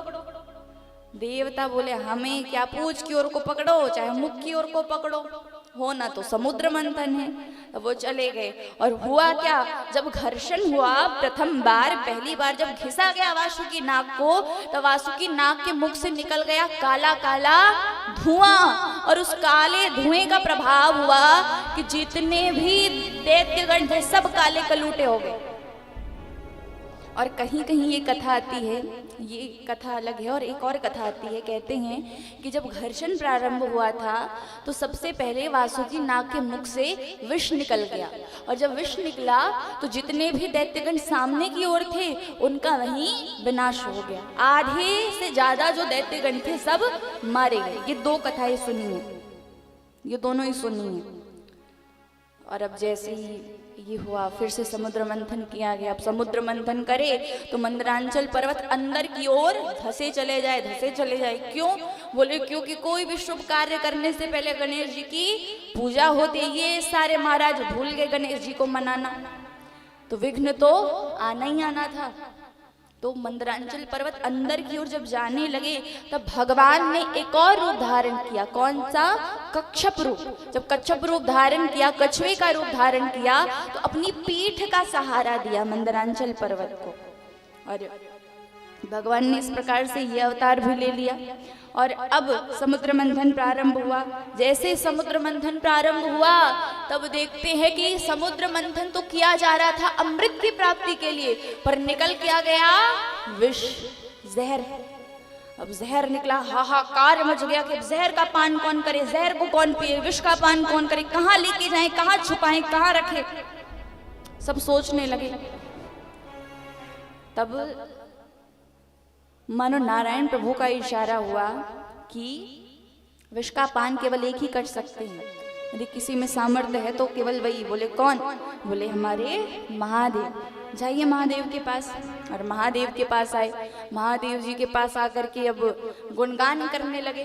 बोले सीधे ये कैसे कह दे कि आप विष का पान कर लीजिए, विष को पी लीजिए, सीधे ये तो बोल नहीं सकते। तब खूब गुणगान करने लगे। क्या गाए?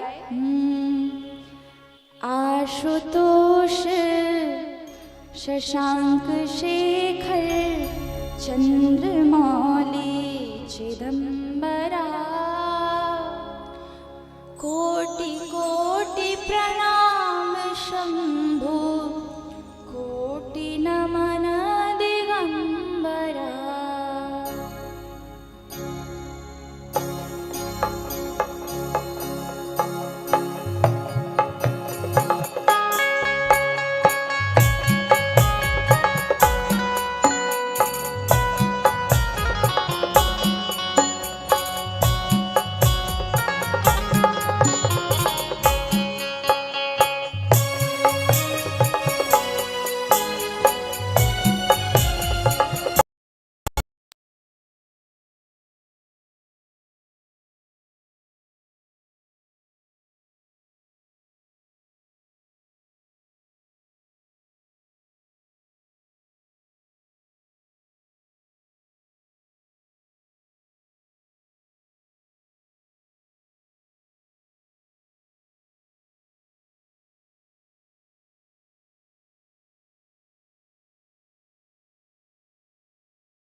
क्षमा हो अप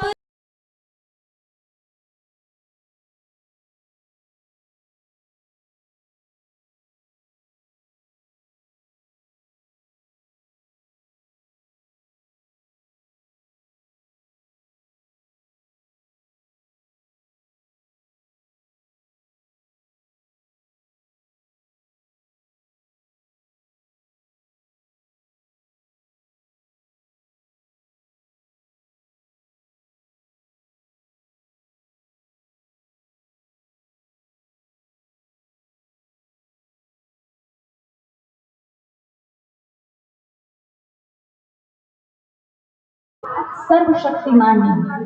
आप में जितना सामर्थ्य है उतना सामर्थ्य अन्य देवताओं में नहीं है, इसलिए तो आप महादेव कहलाते हैं, इसलिए आपको महादेव कहा जाता है। बोले तो महादेव बस आपसे केवल यही प्रार्थना है कि ये जो समुद्र मंथन का प्रभाव ऐसा हुआ, प्रभु की निकालना तो था अमृत, पर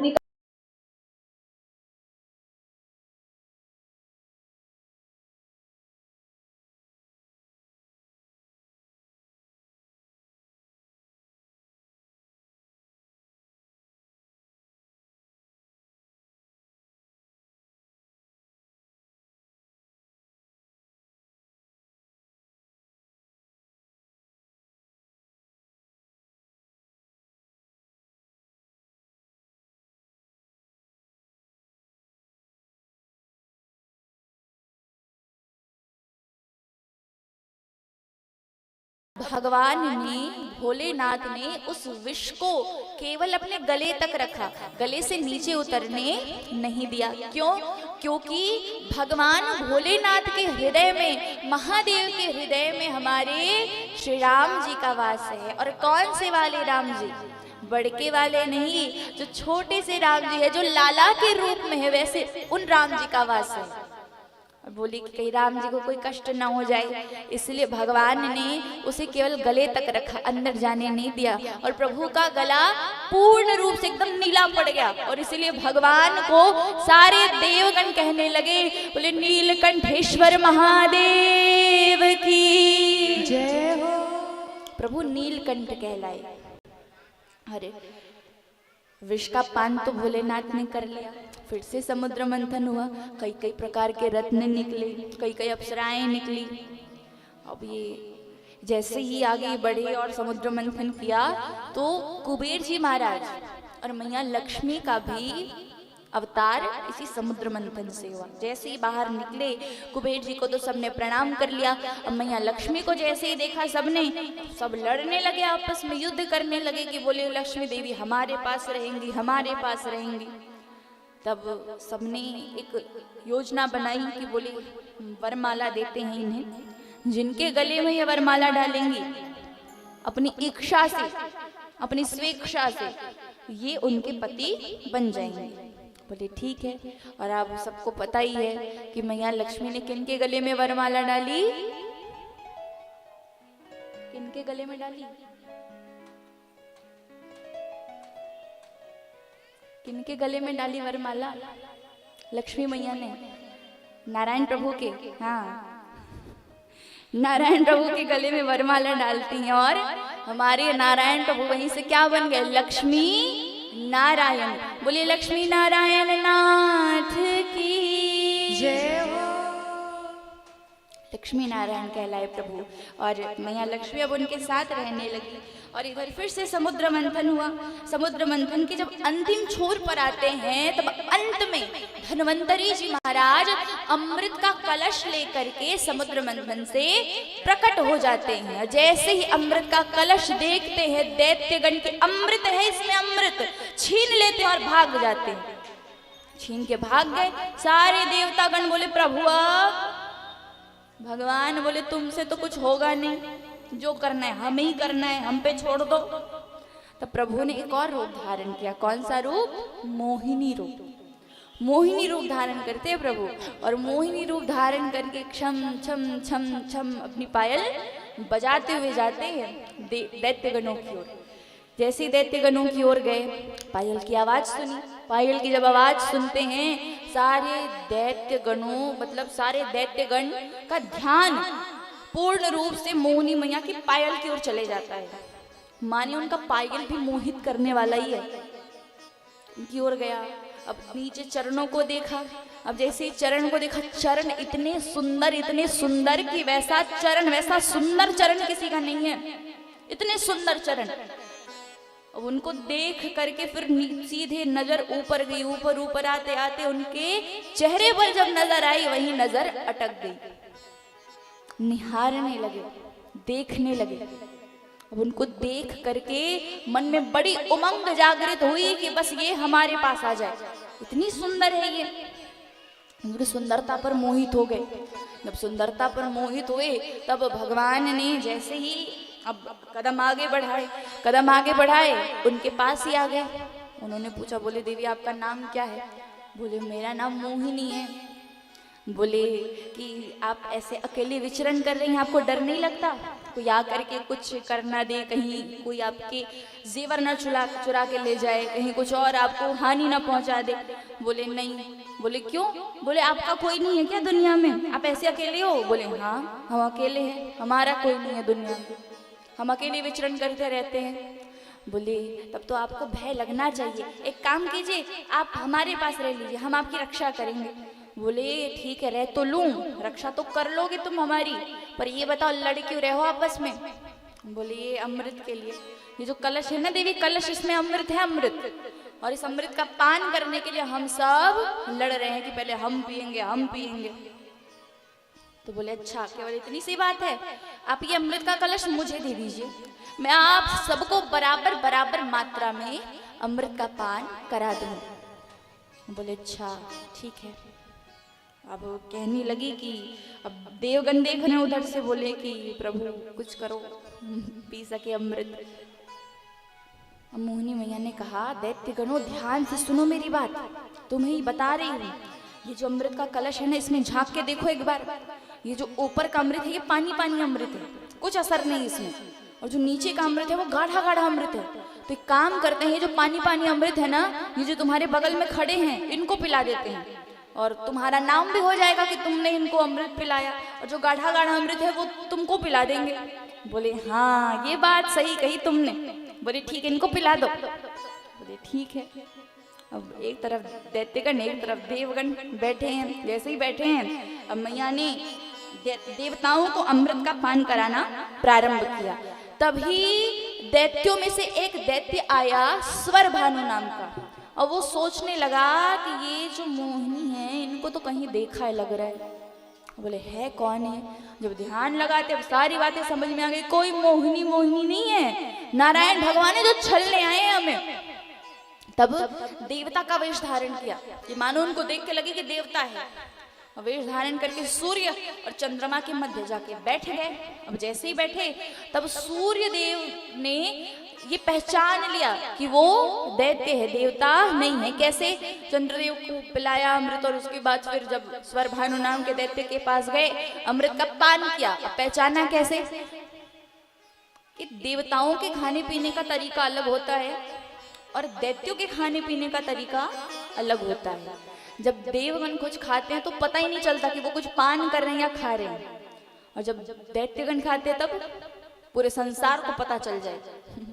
मुंह बजा बजा के पान करेंगे, बजा के खाएंगे। अब उनको लगा कि दैत्य है। तब सूर्यदेव ने कहा, बोले प्रभु आपने क्या कर दिया?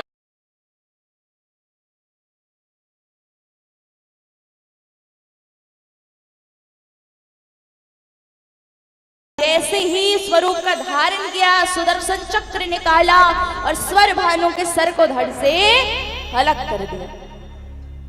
जैसे अलग किया, अब बताओ, स्वर भानु ने तो अमृत पी रखा है, अमृत पीने के बाद कोई मरेगा? नहीं मरेगा। तो उसकी क्या गति हुई कि स्वर भानु नाम के दैत्य के दो हिस्से हो गए, एक सर का हिस्सा और एक धड़ का हिस्सा, और वही दोनों हिस्से क्या कहलाए? राहु और केतु, वही कहलाए। अब सबको अमृत का पान करा दिया। सारे देवगण भूल गए भगवान को कि अब तो अमृत का पान कर लिया, भगवान की क्या जरूरत, कोई मार नहीं सकता हमें, हम सबको मार देंगे, भगवान की जरूरत अब नहीं है। जो भगवान की 1 माला 2 माला कर लेते थे वो भी छूट गई। बोले क्या मतलब भगवान को याद करके। जैसे ये सोचने लगे तब बलि महाराज अपने गुरु के पास गए, शुक्राचार्य जी। ध्यान दीजिएगा, शुक्राचार्य जी महाराज दैत्यों के गुरु हैं और देवताओं के गुरु कौन हैं? बृहस्पति जी। तो शुक्राचार्य जी के पास दैत्यों के राजा बलि गए। बलि ने कहा कि बोले गुरुदेव, ये जो देवगण हैं अमृत का पान कर लिया इन्होंने, तो हम उन्हें मार तो नहीं सकते, ये बात तो परम सत्य है, पर ऐसा भी है क्या कि अमृत का पान करने के बाद कोई हारेगा भी नहीं, कि हम उन्हें हरा भी नहीं सकते? बोले अवश्य हरा सकते हो, पर इसके लिए तुम्हें मनोबल की आवश्यकता है, वो बढ़ानी पड़ेगी तुम्हें। और बोले ये आशीर्वाद से ही बढ़ेगा। बोले गौ सेवा करो, गुरु सेवा करो और संत सेवा करो, इन सबका आशीर्वाद का प्रभाव ऐसा होगा कि तुम्हें केवल स्वर्गलोक पर नहीं 3 लोकों पर विजय की प्राप्ति हो जाएगी। बोले ठीक है, खूब सेवा करने लगे। और इधर जब देवगण ने नाम भूला भगवान का, प्रभाव ऐसा हुआ कि एक दिन शुक्राचार्य जी खुद आते हैं राजा बलि के पास और उनके पास आकर के कहते हैं कि हे राजा बलि, जाओ जाकर के स्वर्गलोक पर चढ़ाई कर दो। अरे तुम्हारे गुरु का आशीर्वाद है, केवल स्वर्गलोक पर नहीं 3 लोकों पर तुम्हारा राज्य होगा। आक्रमण कर दिया बलि ने स्वर्गलोक पर, और स्वर्गलोक के साथ साथ 3 लोकों के राजा बन गए। कौन? दैत्यों के राजा बलि। राज कर लिया, कब्जा कर लिया। अब देवगण कहाँ जाएं? भगवान के पास भी जा नहीं सकते थे। बोले कि अब उनके पास यदि गए हम, कौन सा मूल लेके जाएंगे? इससे पहले तो उनका नाम नहीं गाया, इससे पहले तो उनको याद नहीं किया। अब जब मुसीबत आई है तब प्रभु के पास गए, तो वो भी हमें क्या पता स्वीकार करे ना करे। पर कहते हैं ना कि संसार में साथ कोई भी छोड़ दे, पर एक माँ कभी अपने बच्चे का साथ नहीं छोड़ती। देवताओं की मैया अदिति को बड़ी चिंता हुई। अब एक दिन बैठी थी चिंता में, वहीं कश्यप ऋषि आए। कश्यप ऋषि आकर के कहने लगे, बोले देवी आप इतनी चिंतित क्यों हैं? क्या आपका नित्य कर्म अच्छे से नहीं चल रहा है? क्या आपका पूजा पाठ में मन नहीं लग रहा है? क्या आजकल मंदिर जाना बंद कर दिया आपने? क्योंकि जो नित्य प्रतिदिन मंदिर जाता हो, जिसे मंदिर जाने की आदत हो, वो यदि एक दिन भी मंदिर ना जा पाए या एक समय मंदिर ना जा पाए, तो उसका मन बड़ा दिन भर खराब चलता है। तो बोले कि कुछ ऐसी बात है क्या, बताइए। तो अदिति मैया बोले आप एक माँ का दुख नहीं समझेंगे।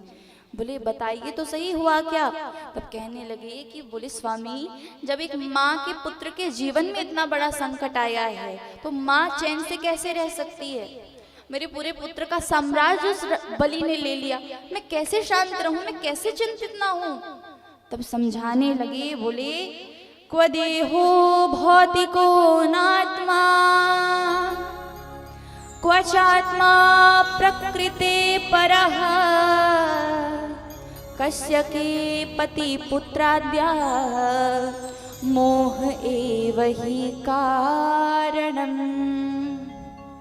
कश्यप ऋषि कहने लगे क्व देहो भौतिको नात्मा क्वचात्मा प्रकृते परः कस्य के पति पुत्राद्या मोह एव ही कारणम। बोले कौन किसकी माता, कौन किसका पुत्र, या कौन किसके पिता? बोले देवी यही सब मोह का कारण है, और मोह यदि हुआ तो यही चिंता का कारण बनती है। मोह ही चिंता का कारण है। तुम्हें मोह है ना अपने पुत्रों से, इसलिए तुम चिंतित हो। मोह छोड़ो, मोह का त्याग कर दो, भगवान में मन लगाओ। देखो मन कैसे चिंता से भागता है। बोले यदि आप एक माँ की जगह होते ना, तब आपको समझ में आता कि मेरी स्थिति क्या है। अभी तो बड़ी बड़ी बातें कर रहे हैं आप। बोले चाहती क्या हो?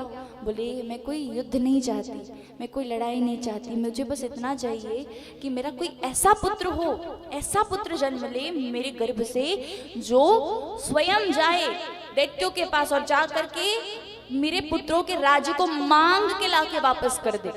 कोई युद्ध ना हो, मांग के लाके वापस कर दे, ऐसा पुत्र चाहिए। बोले तब इसके लिए तुम्हें पयोव्रत करना चाहिए।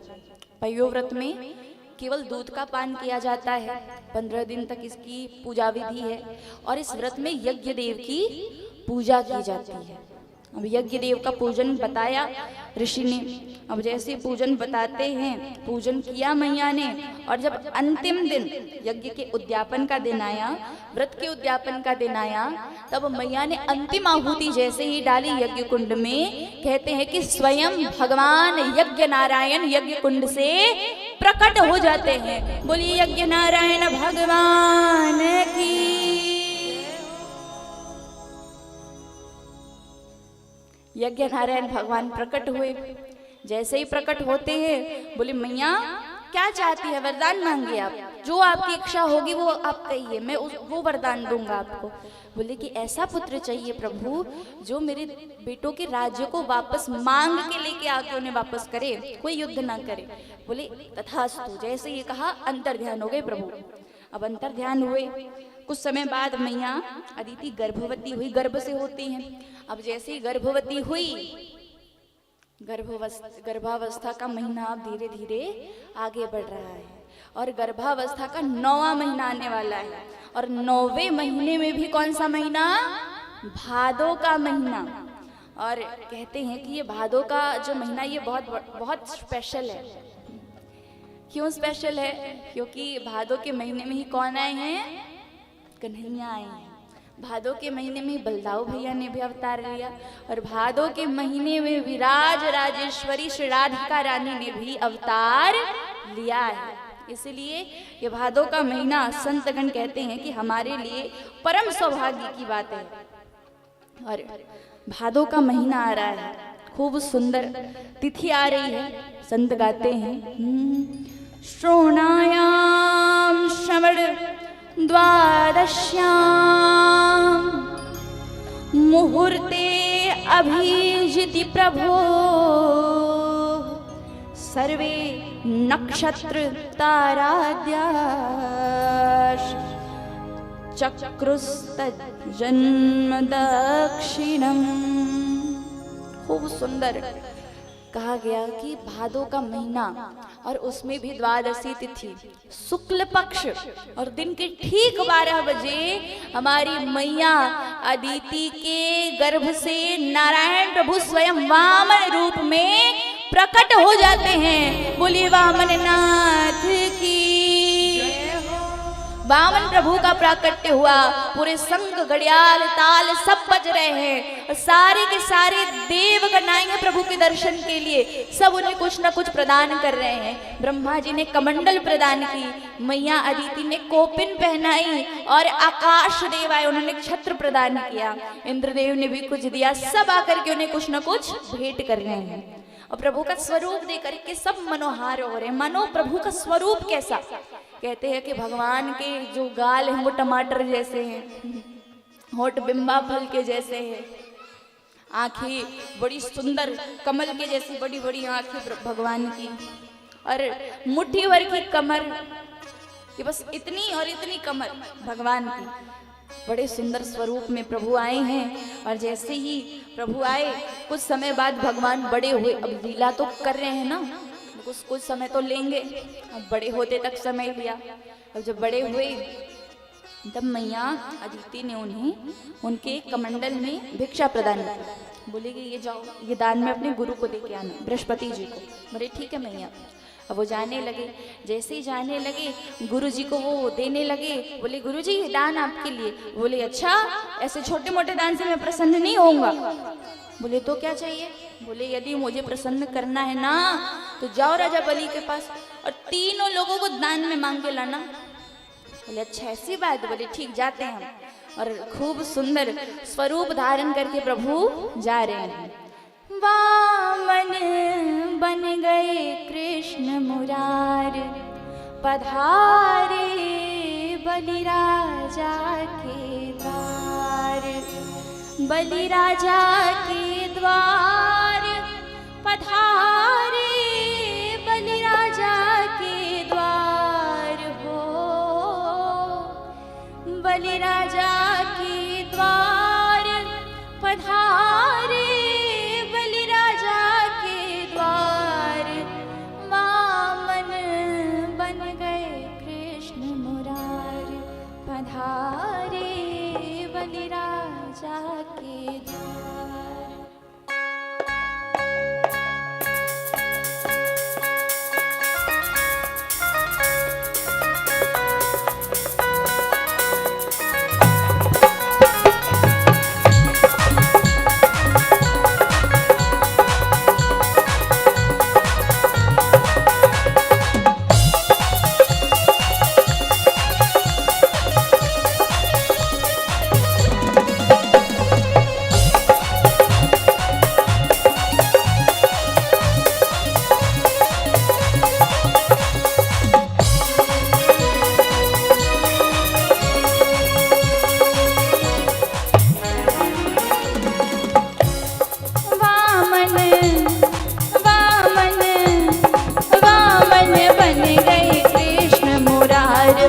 पधारे बलि राजा के द्वार। वामन बन गए कृष्ण मुरार पधारे बलि राजा के द्वार। वामन बन गए कृष्ण मुरार पधारे बलि राजा के द्वार। वामन बन गए कृष्ण मुरार पधारे बलि राजा के द्वार।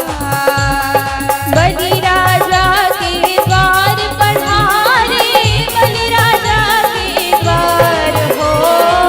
बलि राजा के द्वार पधारे बलि राजा के द्वार। बलि राजा के द्वार पधारे बलि राजा के द्वार हो।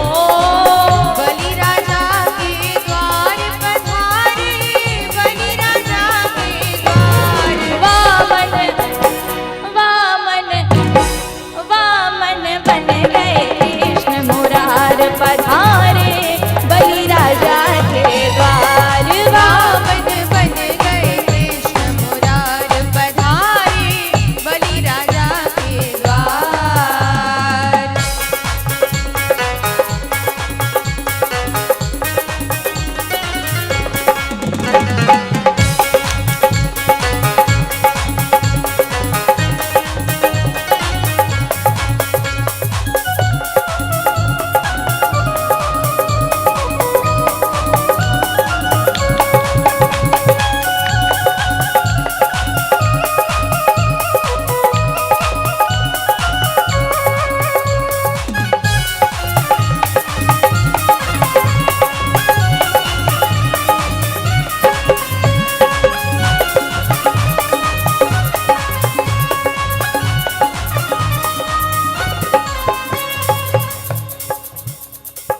La la la la la la la la la la la la la la la la la la।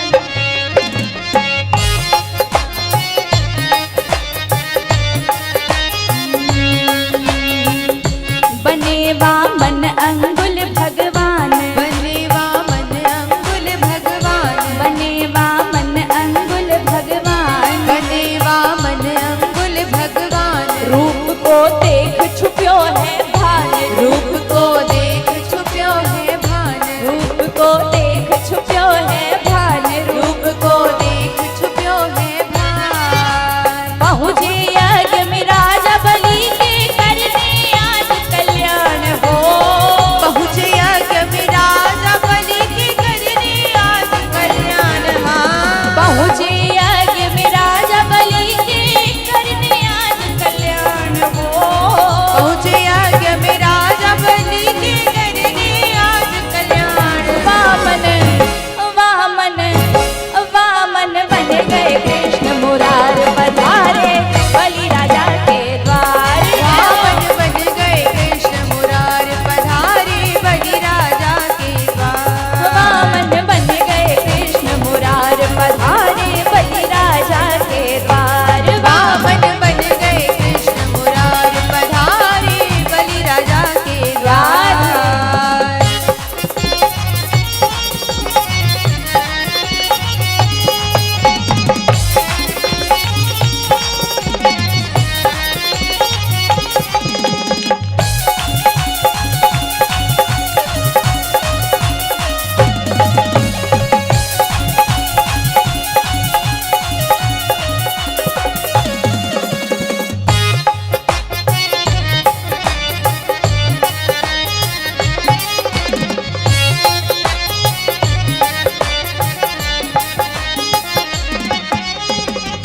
मस्तक पर चंदन रयो लुभाए। मस्तक पर चंदन रयो लुभाए। मस्तक पर चंदन रयो लुभाए। मस्तक पर चंदन रयो लुभाए। कमंडल हाथ लियो लटकाए। कमंडल हाथ लियो लटकाए। कमंडल हाथ लियो लटकाए। कमंडल हाथ लियो लटकाए।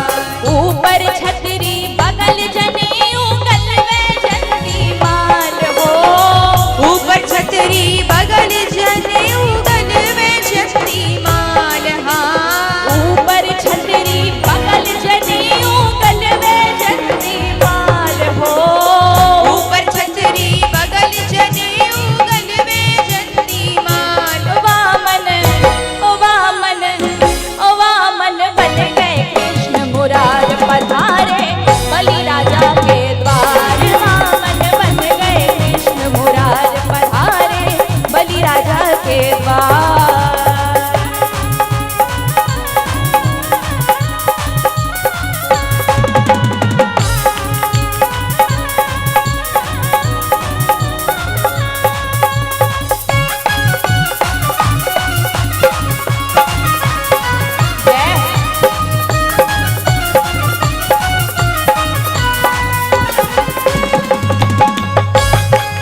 भगवान को देखकर कैसा मन हुआ, क्या कहने लगी, ओ तेनु पुट के कलेज नाल लाल मां, पुट के कलेज नाल लाल मां, ओ तेनु पुट के कलेज नाल लाल मां, तेनु पुट के कलेज नाल लाल मां, ओ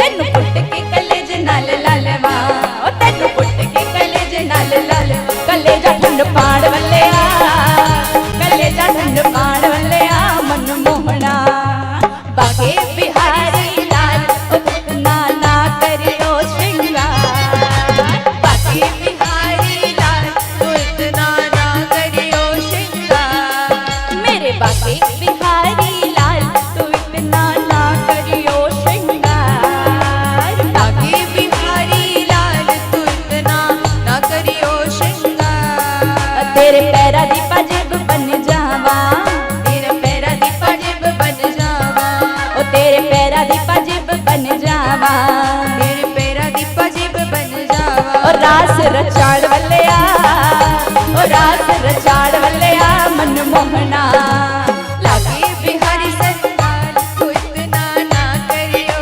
श्रृंगार, बाके बिहारी लाल तू इतना ना करियो श्रृंगार।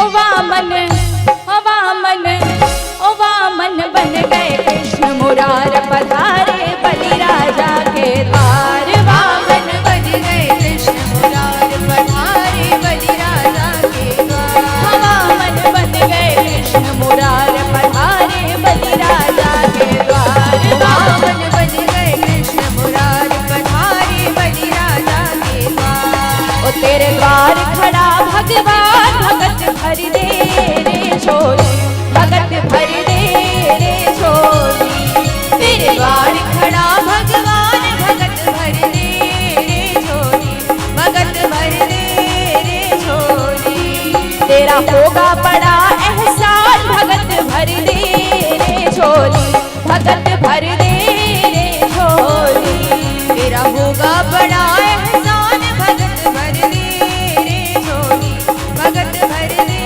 रे झोली, डोल उठी है सारी धरती देख रे, डोला गगन है सारा, डोल उठी है सारी धरती देख रे, डोला गगन है सारा, डोल उठी है सारी धरती देख रे, डोला गगन है सारा, डोल उठी है सारी धरती देख ले, डोला गगन है सारा, भीख मांगने आया तेरे दर, जगत का पालन हारा रे, जगत का पालन हारा, तेरा होगा बड़ा एहसान भगत भर दे रे झोली, भगत भर दे रे झोली, तेरे द्वार खड़ा भगवान भगत भर दे रे झोली, भगत भर दे रे झोली, भगत भर दे रे झोली, भगत भर दे रे झोली, भगत भर दे रे झोली, भगत भर दे रे झोली, भगत भर दे रे झोली, भगत भर दे रे झोली,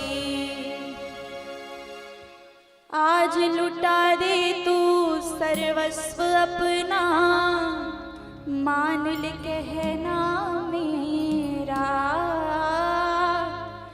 मिट जाएगा पल भर में तेरे जन्म जन्म का फेरा रे, जन्म जन्म का फेरा, तेरा होगा यही कल्याण भगत भर दे रे झोली, भगत भर दे रे झोली। झोली।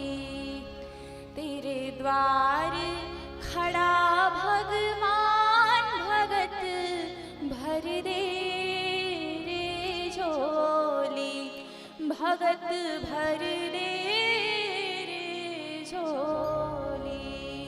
बोलिए वामन नाथ की, कृष्ण कन्हैया लाल की, बोले भक्त वत्सल भगवान की, बोले करुणा निधान की। प्रभु वामन पहुंचते हैं बलि महाराज के द्वार पर, और जैसे ही पहुंचते हैं बलि महाराज के द्वार पर, भगवान ने सोचा कि लोग तो दिखावे को मानते हैं कि भैया चमत्कार को नमस्कार, कि लोगों के सामने जब तक दिखावा नहीं करो लोग वास्तविकता को जानते नहीं हैं। यदि कोई लोगों के सामने साधु जो बड़ी तपस्या करते हैं, बड़ा भगवान का नाम लेते हैं, उनके सामने आकर के साधारण रूप से खड़े हो जाए, लोग उनको नहीं मानेंगे। लेकिन वहीं कोई ऐसा व्यक्ति आके खड़ा हो जाए जो भगवान का नाम दिन में एक को बार न लेता हो, एक बार भी नहीं गाता, और वो आकर के उनके सामने झूठ मूठ की माला फेरे, तो लोग कहेंगे वाह वाह वाह वाह बाबा जी आए, प्रणाम प्रणाम। तो ऐसे हैं अभी के लोग। तो बोले कि हमको भी दिखावा करना चाहिए। तो भगवान, दुनिया जो संसार वाले हैं, जो ऋषि मुनि हैं, जो देवता हैं, वो भगवान का नाम लेते हैं कि वो सबसे बड़े हैं। अब भगवान किसका नाम ले, भगवान किसका नाम गावे? तो भगवान खुद के नाम की माला जप रहे हैं, खुद के नाम की माला जपे जाएं जपे जाएं जपे जाएं। अब जैसी माला जपे तब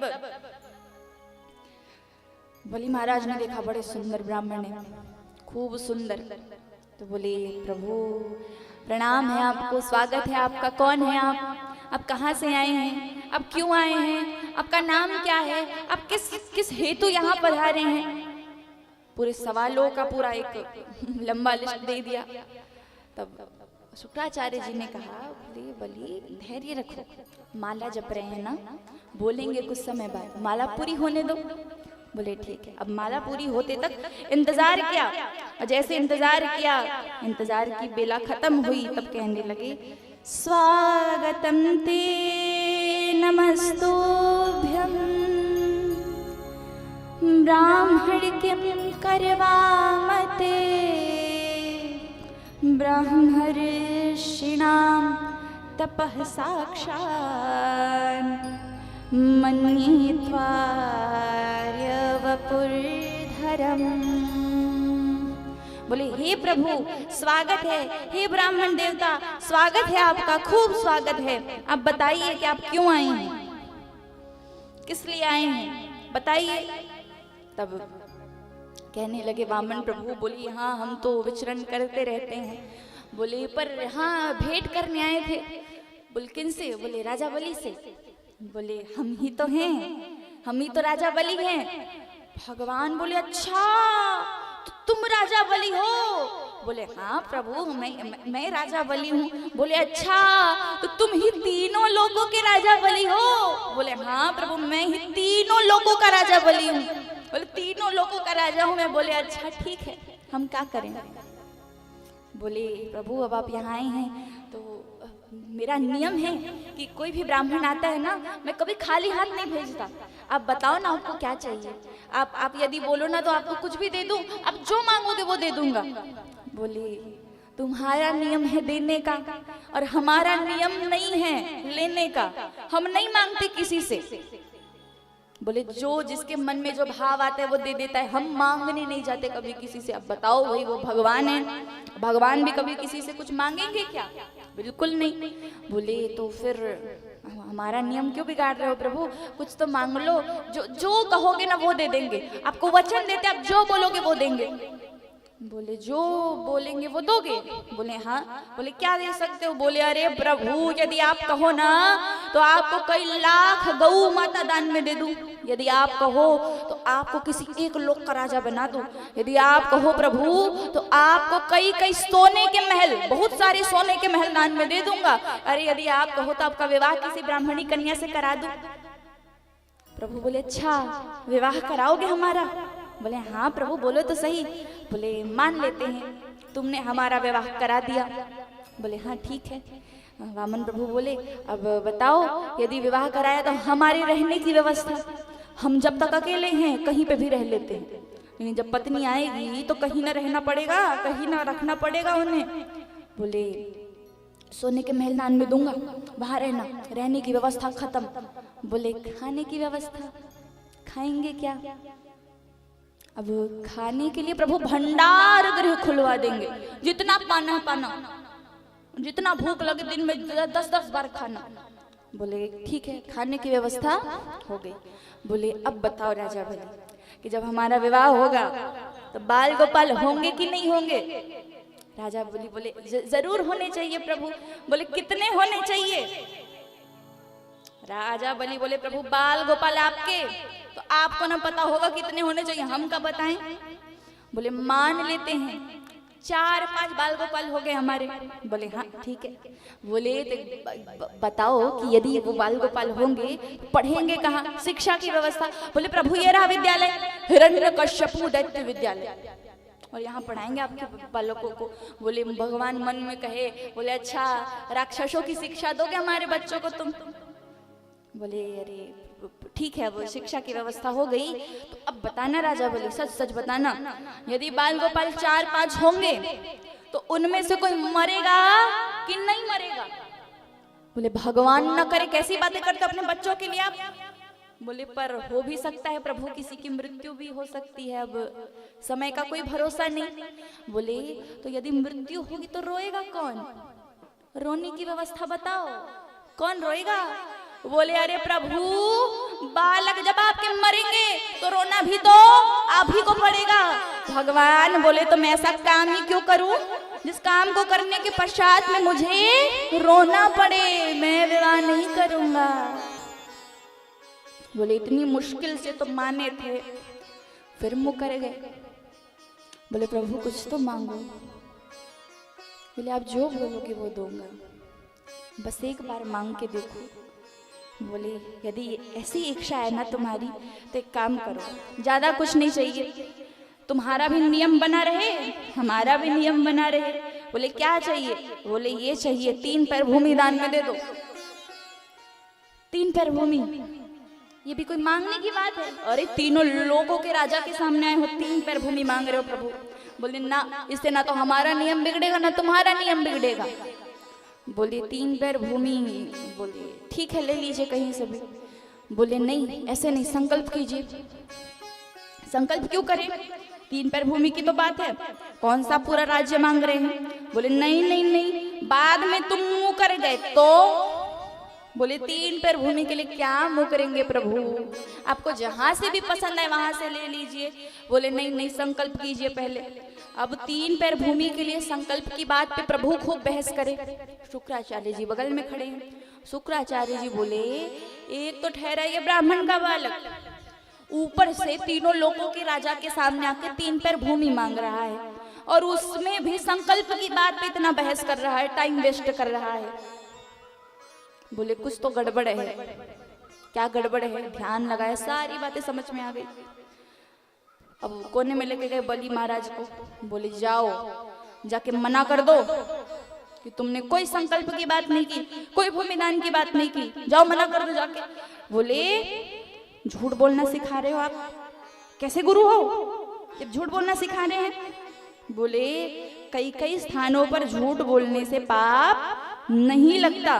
बोले पर अभी झूठ बोलने की जरूरत क्या है बताइए?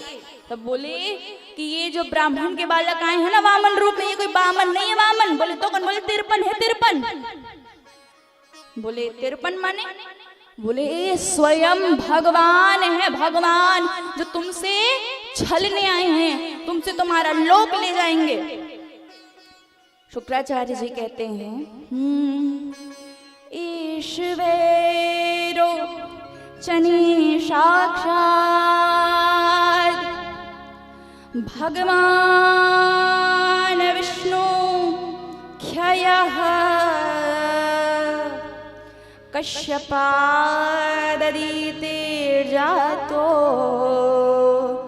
देवानां कार्य साधकः। अर्थात बोले देवताओं की कार्य सिद्धि के लिए भगवान ने ये रूप धारण किया है, ताकि तुम्हारे पास आकर के स्वयं भगवान विष्णु के अवतार हैं, तुमसे तुम्हारा पूरा तीनों लोक छीन के ले जाएंगे। झूठ बोल दो, मना कर दो, कोई संकल्प की बात नहीं की, कोई भूमिदान की बात नहीं की, जाओ। अब जैसे ये सुना कि भगवान है, बोले प्रभु दुनिया वाले भगवान के सामने जाते हैं मांगने के लिए, आज स्वयं भगवान मुझसे मांगने आए हैं, मैं क्यों पीछे हटूं? मैं नहीं हटूंगा, मैं तो खुल के दान करूंगा। अब आगे संकल्प किया, संकल्प के लिए अब जल की आवश्यकता पड़े। अब जब जल की आवश्यकता पड़े तो कमंडल से जल निकाले। अब शुक्राचार्य जी तो ठहरे गुरु, और एक गुरु का कार्य होता है कि यदि शिष्य माने भी नहीं तो भी उसे किसी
होगी, जहाँ पर 4 जनवरी से कथा है दीदी जी का। नज़दीक ही भोले बाबा की प्रांगण पर दरबार में चरण में पीथमपुर वाले भाइयों से भी निवेदन है, आएंगे आप लोग। सम्माननीय श्री राजकुमार अग्रवाल जी ग्राम शक्ति से आप भी पधारिए में, साथ में हृदय साहू जी आपसे भी निवेदन, आप आइएगा आशीर्वाद लेने के लिए।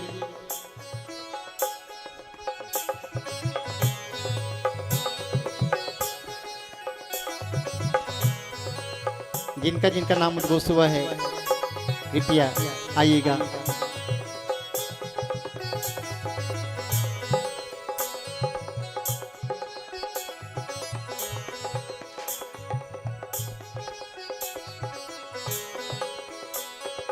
ताली बजती रहे आप लोगों के द्वारा।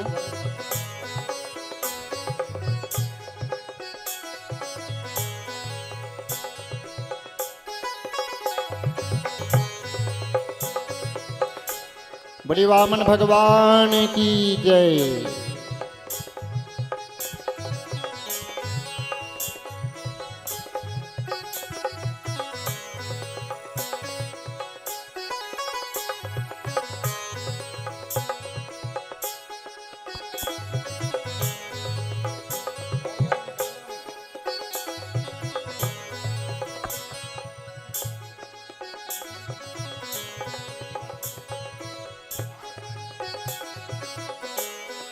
और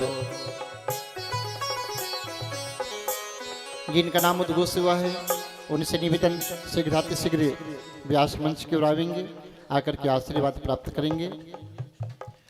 इसी के साथ जो भी माताएं बहनें वामन भगवान को पूजन करना चाहती हैं, आकर के पूजन कर सकते हैं। मात्र एक भजन चलेगा। भजन के चलते चलते अगर कोई माताएं बहनें इच्छुक हैं वामन जी की पूजा करने का, तो आ सकती हैं पूजा करने के लिए। शीघ्रता कीजिएगा। जो भी माताएं बहनें पूजन करना चाहती हैं वामन जी का, कुछ भेंट अर्पण करना चाहती हैं, क्योंकि यह मौका बार बार नहीं मिलता। स्वयं भगवान वामन का रूप बना करके आपके पास आए हुए हैं।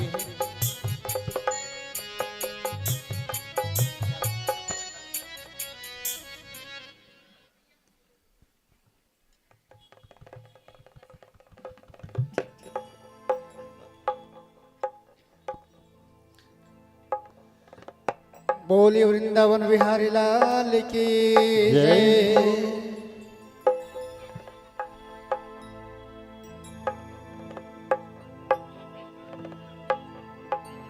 जय जय राधा रमण हरि बोल, जय जय राधा रमण हरि बोल, जय जय राधा रमण हरि बोल, जय जय राधा रमण हरि बोल, जय जय राधा रमण हरि बोल, जय जय राधा रमण हरि बोल, जय जय राधा रमण हरि बोल, जय जय राधा रमण हरि बोल, जय जय राधा रमण हरि बोल, जय जय राधा रमण हरि बोल, जय जय राधा, जय जय राधा, जय जय राधा, जय जय राधा, जय जय राधा रमण हरि बोल, जय जय राधा रमण हरि बोल, जय राधा रमण हरि बोल, जय जय राधा रमण हरि बोल।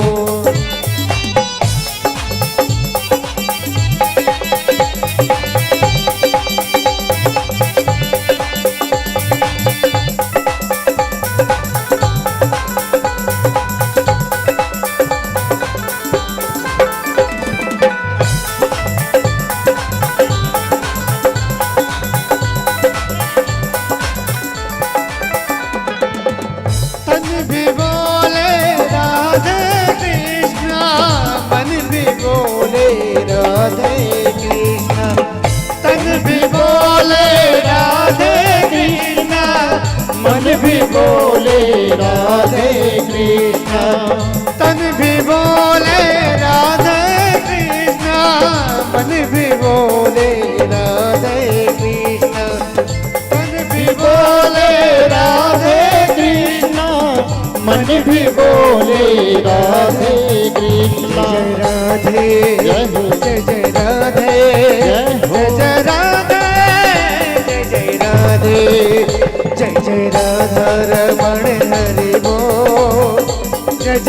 राधा रमण हरि बोल, जय जय राधा रमण हरि बोल, जय जय राधा रमण हरि बोल, जय जय राधा रमण हरि बोल, जय जय राधा रमण हरि बोल, जय जय राधा रमण हरि बोल, जय जय राधा रमण हरि बोल, जय जय राधा रमण हरि बोल, जय जय राधा रमण हरि बोल, जय जय राधा रमण हरि बोल, जय जय राधा रमण हरि बोल, जय जय राधा रमण हरि बोल, जय जय राधा रमण हरि बोल, जय जय राधा रमण हरि बोल, जय राधा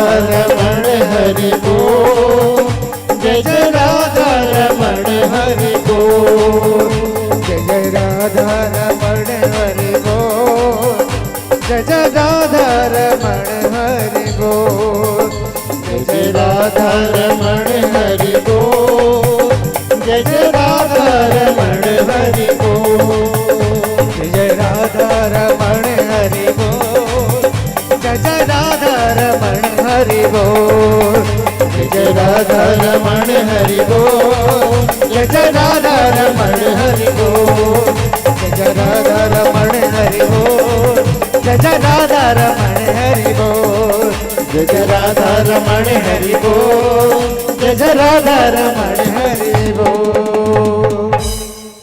बोलिए वृंदावन बिहारी लाल की जय हो।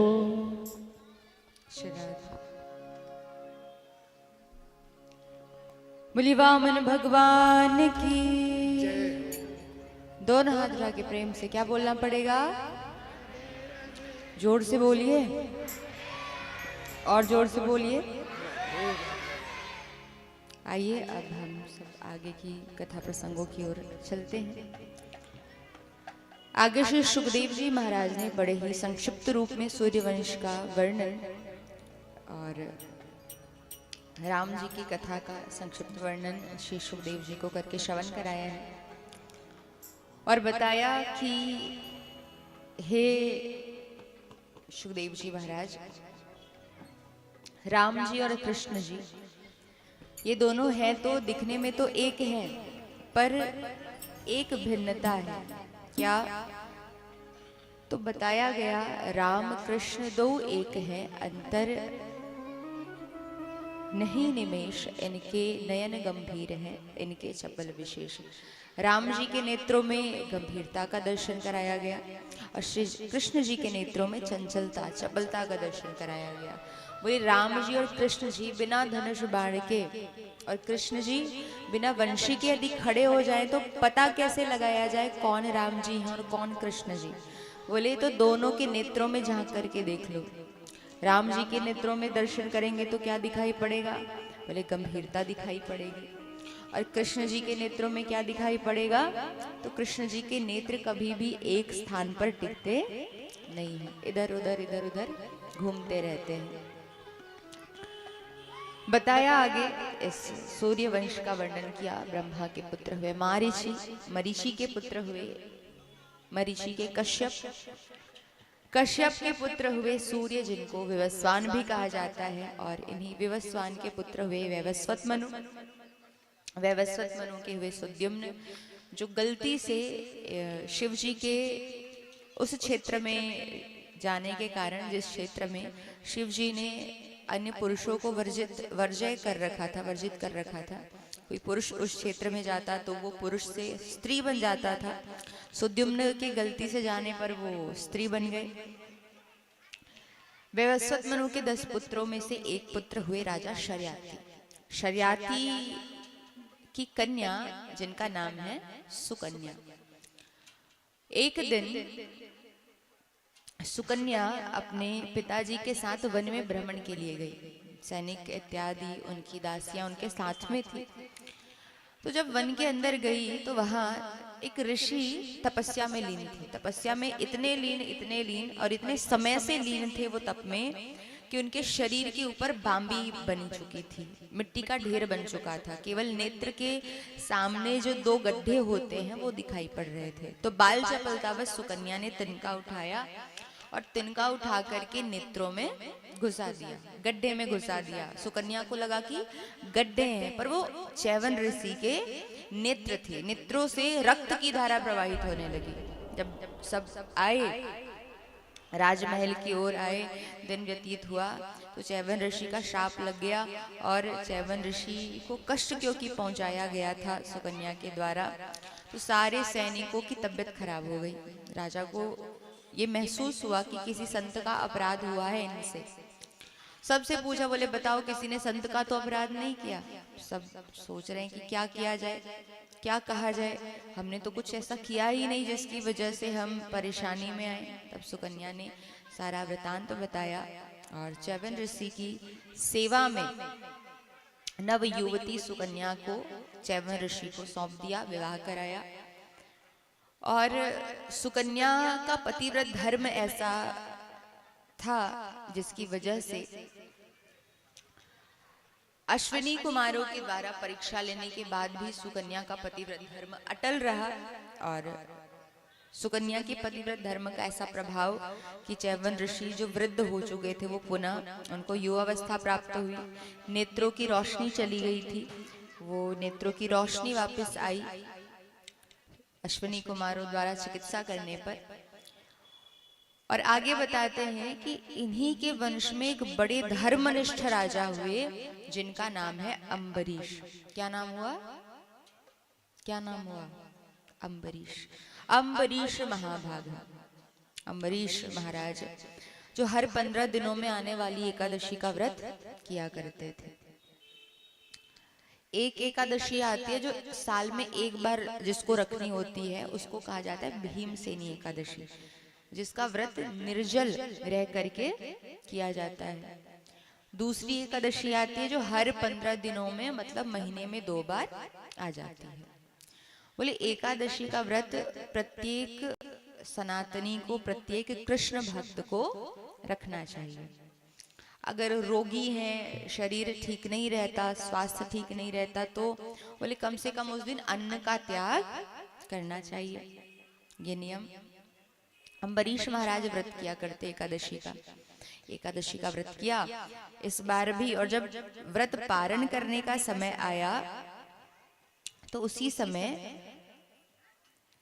दुर्वासा ऋषि का आगमन हुआ। दुर्वासा ऋषि ने कहा, महाराज अम्बरीश महाराज, मैंने भी व्रत किया है, तो एक काम करते हैं, दोनों साथ में भोजन प्रसाद ग्रहण करेंगे, पारण करेंगे व्रत का। जो एकादशी का व्रत करता है उन्हें पता होगा कि एकादशी का व्रत द्वादशी तिथि को पारण करना चाहिए, त्रयोदशी तिथि की प्रतीक्षा नहीं करनी चाहिए। पंडितों से अगर आसपास में कोई जानकार हो तो उनसे पूछ करके कि अगले दिन कब से कब तक पारण का मुहूर्त है, ये पता करके उस मुहूर्त में सुबह बढ़िया स्नान ध्यान करके प्रभु को भोग लगा करके उनका प्रसाद ग्रहण करना चाहिए। तो दुर्वासा ऋषि ने कहा, तो अम्बरीश ने कहा ठीक है, साथ में व्रत का पारण कर लेंगे। अब दुर्वासा ऋषि चले गए संध्या करने के लिए। जब संध्या करने के लिए गए, आने में विलंब होने लगा। देर जैसे ही हुई, त्रयोदशी तिथि आने वाली थी, अम्बरीश महाराज ने विद्वत जनों से पूछ करके जल में तुलसी पत्र डाला और उस जल का पान कर लिया। दुर्वासा ऋषि ठीक उसी समय पहुंचे। जैसे उसी समय आए, दुर्वासा ऋषि को क्रोध आया कि इसने मेरी बात नहीं मानी, और क्रोध में आकर के जैसे ही अपनी जटा भूमि पर पटकते हैं, कृत्या नाम की भयंकर राक्षसी प्रकट हुई और वो राक्षसी खाने के लिए दौड़ी अम्बरीश को। जैसे अम्बरीश जी को खाने के लिए दौड़ी, अम्बरीश जी ने प्रभु को याद किया, प्रभु का ध्यान किया। श्रीमन नारायण भगवान का सुदर्शन चक्र वहां पर प्रकट हो जाता है, और जैसे ही सुदर्शन चक्र प्रकट हुआ, कृत्या नाम की राक्षसी सुदर्शन चक्र के तेज से जल करके नष्ट हो गई। अब वो सुदर्शन चक्र इतने में शांत नहीं हुए, वो दुर्वासा ऋषि के पास पहुंच गए। अब दुर्वासा ऋषि को भय लगने लगा, डर लगने लगा कि इसने कृत्या को तो जला के भस्म कर दिया, मुझे भी जला के भस्म न कर दे, मुझे भी ना जला दे। तो डर के मारे, डर के कारण ब्रह्मा जी के पास गए। बोले ब्रह्मा जी मेरी रक्षा करो, मैं क्या करूं, ये सुदर्शन चक्र मेरे पीछे पड़ा है। दौड़ते दौड़ते दौड़ते शिव जी के पास गए। ब्रह्मा जी ने तो मना कर दिया, बोले मैं नहीं मदद कर सकता तुम्हारी। शिव जी के पास गए तो शिव जी ने कहा अरे तुमने नारायण के भक्त का अपराध किया है, एक बार मेरा कोई अपराध करे, अगर कोई त्रुटि हो जाए मेरी पूजा में तो मैं माफ कर देता हूँ, लेकिन मेरे भक्तों का यदि कोई अपराध करता है, मेरे भक्तों को यदि कोई कष्ट पहुंचाता है तो मैं उसे कभी भी क्षमा नहीं करता। इसलिए आप सबको और हम सबको ये ध्यान रखना चाहिए कि हो सकता है कि पूजा में कुछ त्रुटि हो जाए, कुछ कमी हो जाए, पर त्रुटि करनी नहीं है, पर कभी कभी हो जाता है। तो बोले पूजा में त्रुटि हो जाए ठीक है, भगवान तो कह रहे माफ कर दूंगा, लेकिन भगवान का यदि कोई भक्त है तो आपके मन से, वचन से, कर्म से, किसी भी तरीके से भक्त का अपराध नहीं होना चाहिए, भक्त को कष्ट पहुंचना नहीं चाहिए, आपके द्वारा भक्त का अपमान होना नहीं चाहिए। हो गया तो बोले हो गया तो भक्त तो चलो माफ कर देगा भैया, लेकिन भगवान कभी भी माफ नहीं करेंगे। शिव जी के पास गए, शिव जी ने कहा मैं तो नहीं कर सकता मदद, आगे बढ़ो। नारायण जी के पास गए, सुदर्शन चक्र का तेज इतना था कि दुर्वासा ऋषि नारायण भगवान जहाँ पर विराजमान थे, श्री हरि जहाँ विराजमान थे, उनके पीछे छिप गए, सिंहासन के नीचे छिप गए। बोले प्रभु रक्षा करो। प्रभु ने कहा अरे दुर्वासा, मेरे भक्त का तूने अपराध किया है, भक्त को कष्ट पहुंचाया है। मैं क्या हूं? बोले अहम भक्त पराधीन ह्य स्वतंत्र इव द्विजः। हे ब्राह्मण, हे महाराज, मैं भक्तों के अधीन हूँ। भक्त मुझे भोग लगाता है तो खा लेता हूँ, सुलाता है तो सो जाता हूँ, नहलाता है तो स्नान कर लेता हूँ, वस्त्र पहनाता है तो वस्त्र धारण कर लेता हूँ। मैं अपने वश में नहीं, मैं भक्तों के वश में हूँ। तो मेरा भक्त यदि आपको माफ करेगा तभी मैं कुछ कर सकता हूँ, अन्यथा मेरे हाथ में कुछ नहीं है, अन्यथा तो फिर आपको जल के भस्म होना पड़ेगा। अम्बरीश महाराज की महानता, सरलता देखिए कि 12 महीने हो गए दुर्वासा ऋषि को यहाँ वहां भटकते भटकते भटकते, लेकिन अब भी प्रतीक्षा में खड़े हैं कि दुर्वासा ऋषि आएंगे। जब आएंगे तो साथ में भगवान को भोग लगा हुआ भोजन प्रसाद ग्रहण करेंगे और आनंद करेंगे। जैसे ही दुर्वासा ऋषि आकर के चरणों में गिरने लगे अम्बरीश जी के, तो अम्बरीश जी ने उठाया उन्हें। अरे अरे महाराज ये क्या करते हो, आप तो ब्राह्मण हो, आप तो संत हो। अम्बरीश महाराज इतने बड़े राजा, क्षत्रिय राजा होते हुए भी उन्हें मर्यादा का पता है कि किससे प्रणाम करवाना चाहिए और किससे नहीं करवाना चाहिए।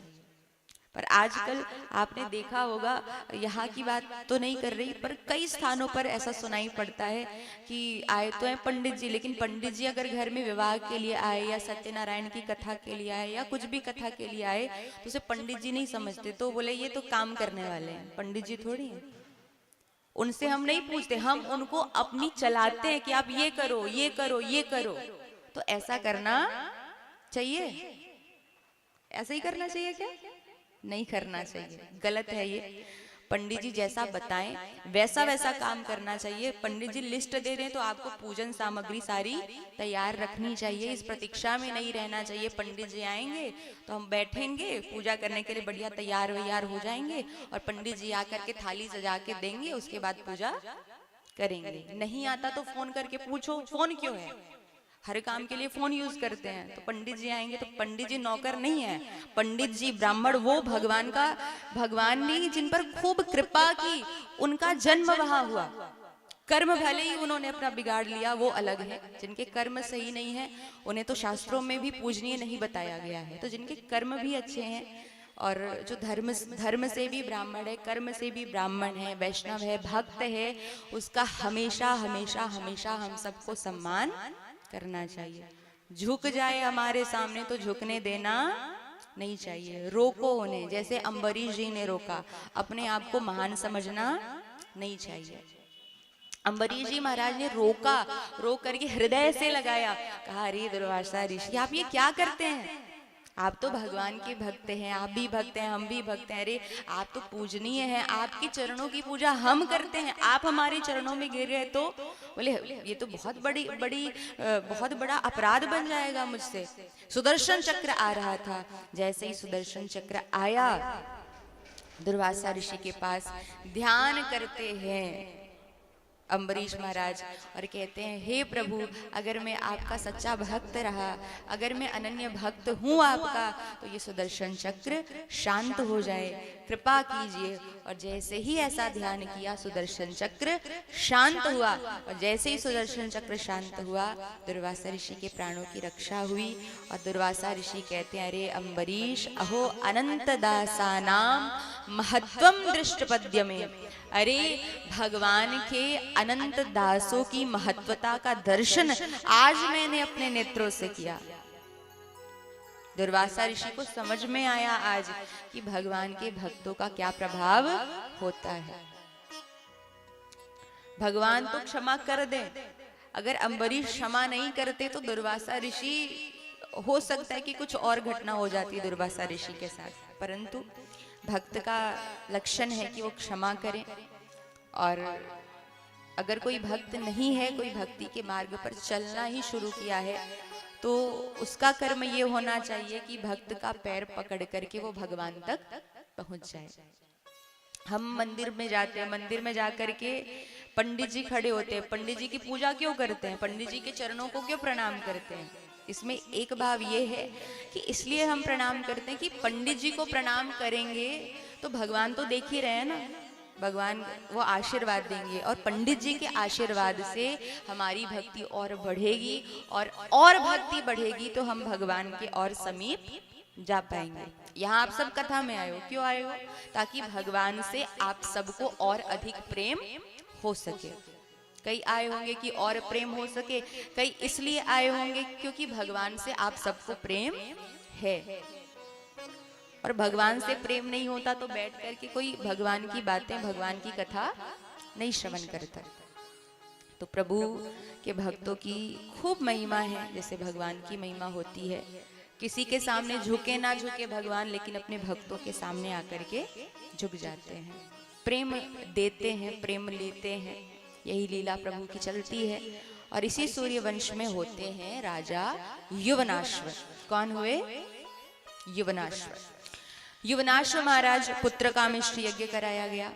कहते हैं कि सूर्यवंश में जितने भी राजा हुए, बिना पुत्र कामेष्टि यज्ञ के किसी भी राजा के घर में पुत्र नहीं हुआ। चंद्रवंश में, बोले चंद्रवंश में चंद्रमा से लेकर के द्वारिकाधीश महाराज तक कोई राजा ऐसा नहीं था जिसका विवाह बिना लड़ाई झगड़े के हुआ।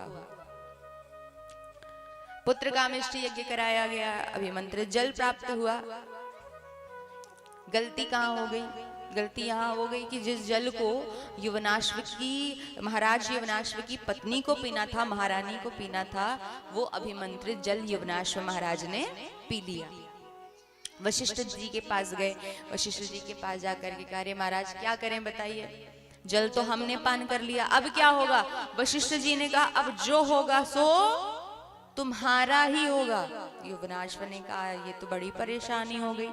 अब युवनाश्व महाराज की महारानी पीती तो महारानी हो जाती गर्भवती। युवनाश्व महाराज क्या हो गए? गर्भवती नहीं हुए, गर्भ तो उनका भी ठहरा। अब इन्हीं के युवनाश्व महाराज के पेट से ही बालक का जन्म होने वाला था। 4 महीना, 5 महीना, 6 महीना, 7, 8, 9वां महीना आया, प्रसव का वेग बढ़ा। प्रसव का वेग जैसे ही बढ़ा तो शल्य चिकित्सा के द्वारा, जिसे अंग्रेजी में कहते हैं ऑपरेशन, शल्य चिकित्सा द्वारा युवनाश्व महाराज के पेट को फाड़ा गया। फाड़ करके बालक को बाहर निकाला गया। बोले अब दूध किसका पिए? तो इंद्रदेव आए, और इंद्रदेव ने आकर के अपनी जो छोटी उंगली थी वो उसके मुख में दी उस बालक के, और कहा मानधाता मेरा दूध पिएगा। और दूध का प्रवाह किया अपनी इकन्नी उंगली से, छोटी उंगली से, और इसलिए उस बालक का नाम पड़ गया मानधाता। मानधाता के बाद आगे मुचकुंद हुए, त्रिवंदन, त्रिशंकु, हरिश्चंद्र हुए, और इन्हीं के वंश में आगे चल करके हुए राजा बाहुक। अनेक पत्नियां थी, पुत्र नहीं थे। पुत्र कामेष्टि यज्ञ से इनकी जो एक पत्नी थी, अनेक पत्नियों में से एक पत्नी गर्भवती हुई, पुत्र हुआ। पुत्र होने से पहले अन्य रानियों ने द्वेषवश, जलन की भावना से जो रानी गर्भवती थी उनको विष पिला दिया। तो बालक तो हुआ, परंतु जो बालक हुआ वो गर के साथ, विष के साथ जन्म लेता है, विष के साथ आता है बाहर, इसलिए उसका नाम पड़ गया सगर। सगर के बाद सगर का विवाह हुआ, 2 रानियां हुई, सुमति और केशनी। केशनी के हुए असमंजस, सुमति ने मांस के टुकड़े को जन्म दिया। क्रोध में आकर के 60,000 टुकड़े कर दिए। मंत्र अभिमंत्रित किया गया, तो जो 60,000 टुकड़े थे वो 60,000 पुत्रों में परिवर्तित हो गए। मतलब सुमति महारानी के 60,000 पुत्र हुए। और इन्हीं के वंश में आगे चल करके अनेकों राजा हुए।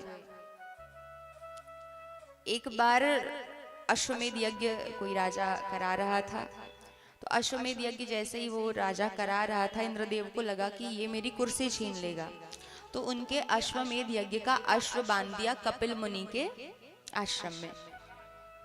कपिल मुनि के आश्रम में जैसे ही बांधा, अब सगर के जो 60,000 पुत्र थे उन्होंने ऐसा खोज किया अश्व का कि समुद्र को भी और खोद डाला, समुद्र को और गहरा खोद दिया सगर के पुत्रों के द्वारा, इसलिए समुद्र का एक और नाम पड़ गया सागर। बाद में कपिल देव जी के आश्रम में गए, कपिल देव जी के आश्रम में जाकर के उन्हें लगा कपिल देव ही चोर हैं, ऐसी भावना आई। कपिल मुनि के नेत्र खोले और उनकी क्रोध आग्नि में जल करके सारे पुत्र राख हो गए। अब इनकी मुक्ति का क्या उपाय? बोले इनकी मुक्ति तभी होगी जब गंगा मैया के जल का स्पर्श इन पर होगा, इनकी राख पर होगा। तो इन्हीं के वंश में अनेकों राजा हुए। राजा दिलीप हुए, राजा भागीरथ जी हुए। भागीरथ महाराज ने ऐसी कठिन तपस्या की कि गंगा मैया अपनी 2-3 शर्तें मनवा करके इस धराधाम पर आने के लिए तैयार हुई। कहते हैं कि गंगा मैया सबसे पहले गई ध्रुव लोक में। ध्रुव लोक से आगे बढ़ते बढ़ते और कहीं जाते जाते शिव जी की जटा में, फिर सुमेरु में, फिर हिमालय से माँ गंगा का बहना, माँ गंगा की धारा का आना शुरू हुआ। माँ गंगा आई और गंगा मैया ने आकर के सागर के 60,000 पुत्रों को मुक्ति उनके द्वारा हुई। और इन्हीं के वंश में हुए राजा खटवांग, दीर्घबाहु, राजा रघु की कीर्ति इतनी फैली कि सूर्यवंश रघुवंश के नाम से प्रसिद्ध हो गया। रघुवंश में हुए राजा दशरथ। कौन हुए राजा? कौन हुए? दशरथ महाराज हुए। दशरथ महाराज की 3 पत्नियां, माँ कौशल्या, माँ कैकेयी और माँ सुमित्रा। रानियां तो 3 हैं लेकिन पुत्र एक भी नहीं है। बड़ी चिंता हुई, अब क्या करें, पुत्र नहीं है। चौथेपन में ये समझ आया कि पुत्र होना अनिवार्य है, पुत्र होना चाहिए, पुत्र होगा तो फिर आगे मेरी गद्दी संभालेगा। इसलिए वशिष्ठ जी के पास गए। वशिष्ठ जी ने कहा अगर आप धैर्य धारण करके रखेंगे, धरहु धीर होई हैं सुतचारी, 4 पुत्र होंगे, धैर्य धारण कीजिएगा तो। बोले ठीक है, धैर्य धारण किया। उसके बाद पुत्र कामेष्टि यज्ञ कराया गया। जैसे ही पुत्र कामेष्टि यज्ञ कराया गया, यज्ञ नारायण भगवान यज्ञ का प्रसाद लेकर के प्रकट हो जाते हैं। एक भाग जो प्रसाद मिला उसके 3 भाग किए गए। एक तो तीन भाग जो किया गया था उसमें से एक भाग दिया गया माँ कौशल्या को, दूसरा भाग दिया गया माँ कैकेयी को, और जो तीसरा भाग बचा उसका पुनः 2 भाग करके दोनों भाग दिया गया माँ कौशल्या और माँ कैकेयी के द्वारा दिलाया गया माँ सुमित्रा को। और तीनों रानियों ने यज्ञ का प्रसाद ग्रहण किया। तीनों रानियां हो गई गर्भवती। जैसे ही गर्भवती हुई, जा दिन ते हरि गर्भहि आए, जा दिन ते हरि गर्भहि आए, जा दिन ते हरि गर्भहि आए, जा दिन ते हरि गर्भहि आए, सकल लोक सुख संपत्ति छाए, सकल लोक सुख संपत्ति छाए, मंदिर महु सब राजहि रानी, मंदिर महु सब राजहि रानी, शोभाशील तेज की खानी, शोभाशील तेज की खानी, शोभाशील तेज की खानी, शोभाशील तेज की खानी, शोभाशील तेज की खानी। इधर इधर इधर नहीं देखना, इधर देखना। जा दिन ते हरि गर्भहि आए, सकल लोक सुख संपत्ति छाए।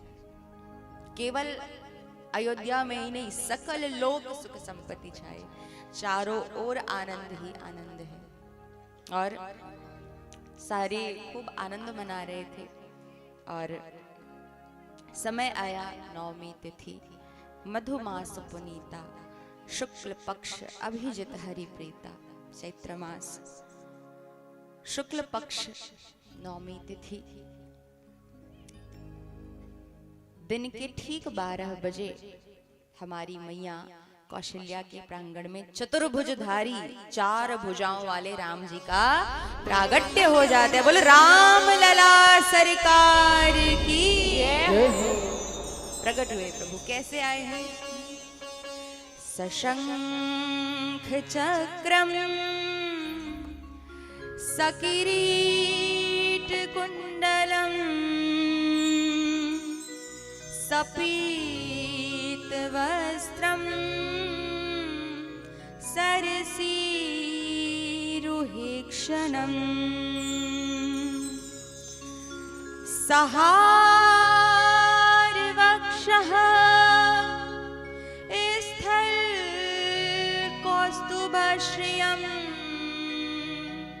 नमामि विष्णुं शिरसा चतुर्भुजं नमामि विष्णुं शिरसा चतुर्भुजं।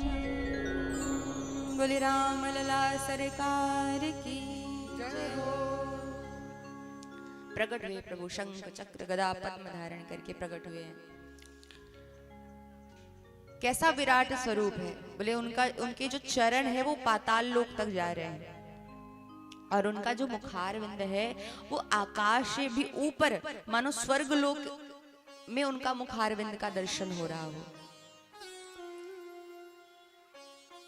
जैसे ही प्रभु के दर्शन किए, माँ ने कहा, मैया कौशल्या ने कहा, प्रभु ये कैसे आए हो?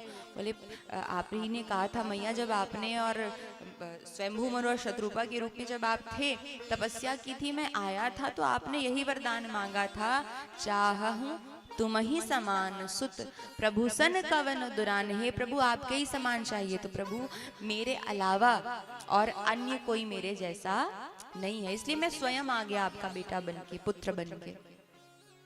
बोले ऐसा बेटा तो हमारे मृत्यु लोक में आज तक कभी नहीं हुआ। बताओ हुआ है? बड़ा सा इतना लंबा चौड़ा बेटा किसी का हुआ है? देखा है कभी किसी ने? नहीं हुआ है। तो कैसे बेटा बने? हम तो बस इतना ही जानते हैं, आप हमें बेटा कहो, हम आपको माँ कहें, हो गया माँ और बेटा। बोले ऐसे नहीं होता मृत्यु लोक में। तो कैसे होता है? बोले पहले तो आपको छोटा बनना पड़ेगा, प्रभु छोटे हो गए। अब माँ अब क्या करना पड़ेगा बेटा बनने के लिए? बोले आपकी जो 4 भुजाएं हैं, 4 भुजाओं में से 2 भुजाएं आपको कम करनी पड़ेंगी। कम कर दिया प्रभु ने। जैसे जैसे मैया कहती जा रही हैं, माता पुनि बोली सोमति डोली, तजहु तात यह रूपा, कीजे शिशुलीला अति प्रियशीला, यह सुख परम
जमाई आया, भरत जी का भाई आया।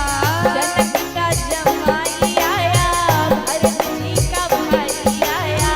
जनक का जमाई आया, भरत जी का भाई आया। जनक का जमाई आया, भरत जी का भाई आया। मिथिला श्रृंगार हंसते हंसते, मिथिला श्रृंगार हंसते हंसते आया। राघव सरकार हंसते हंसते हरि आया, राघव सरकार।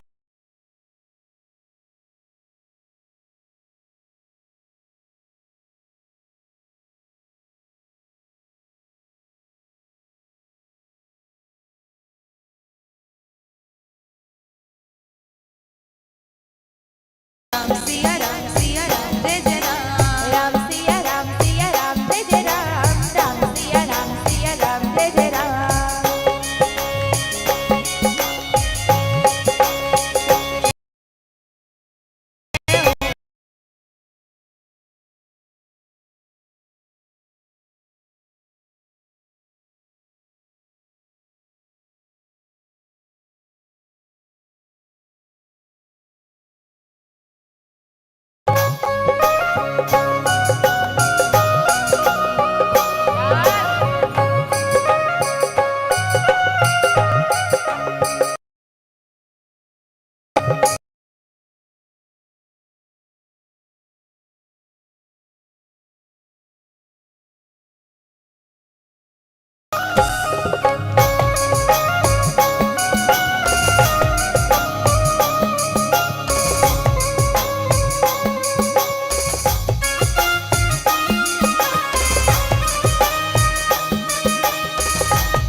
किसी का भगवान आया, शंकर का ध्यान आया। किसी का भगवान आया, शंकर का ध्यान आया। किसी का भगवान आया, शिव जी का ध्यान आया। किसी का भगवान आया, शिव जी का ध्यान आया। भक्तन सरताज हंसते हंसते, भक्तन सरताज हंसते हंसते आया। कौन आया? पड़ोसी आ गया क्या? गा क्यों नहीं रहे हो? आया। क्या गा रहे थे? आया राघव सरकार, यही तो गाना था। आया राघव। जो बैठे हैं वो भी गाओ, केवल खड़े हैं वो नहीं गाएंगे, सारे गाओ। आया राघव राघव सरकार हंसते हंसते आया, राघव सरकार हंसते हंसते आया। राघव सरकार हंसते हंसते। राम सिया राम सिया राम जय जय राम। राम सिया राम सिया राम जय जय राम। राम सिया राम सिया राम जय जय राम। राम सिया राम सिया राम जय जय सभी राम। का राम सिया राम सिया राम जय जय राम। राम सिया राम सिया राम जय जय राम। राम सिया राम सिया राम जय जय राम। राम सिया राम सिया राम जय जय राम। आई बहार हंसते हंसते, आई बहार हंसते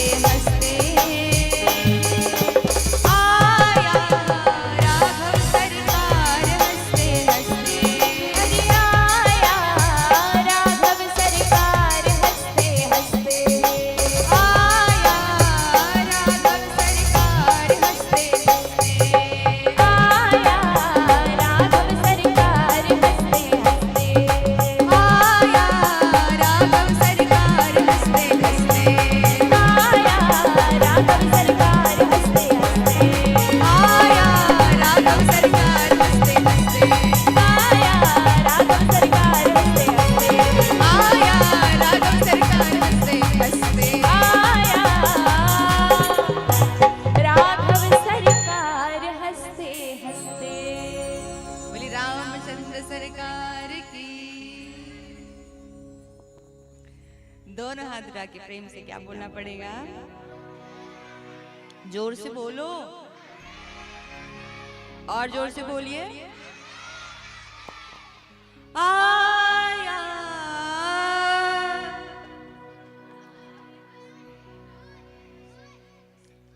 आया सरकार हंसते हंसते, राम सिया राम जय जय राम, राम सिया राम जय जय राम, राम सिया राम जय जय राम, राम सिया राम जय जय राम, राम सिया राम राम सिया राम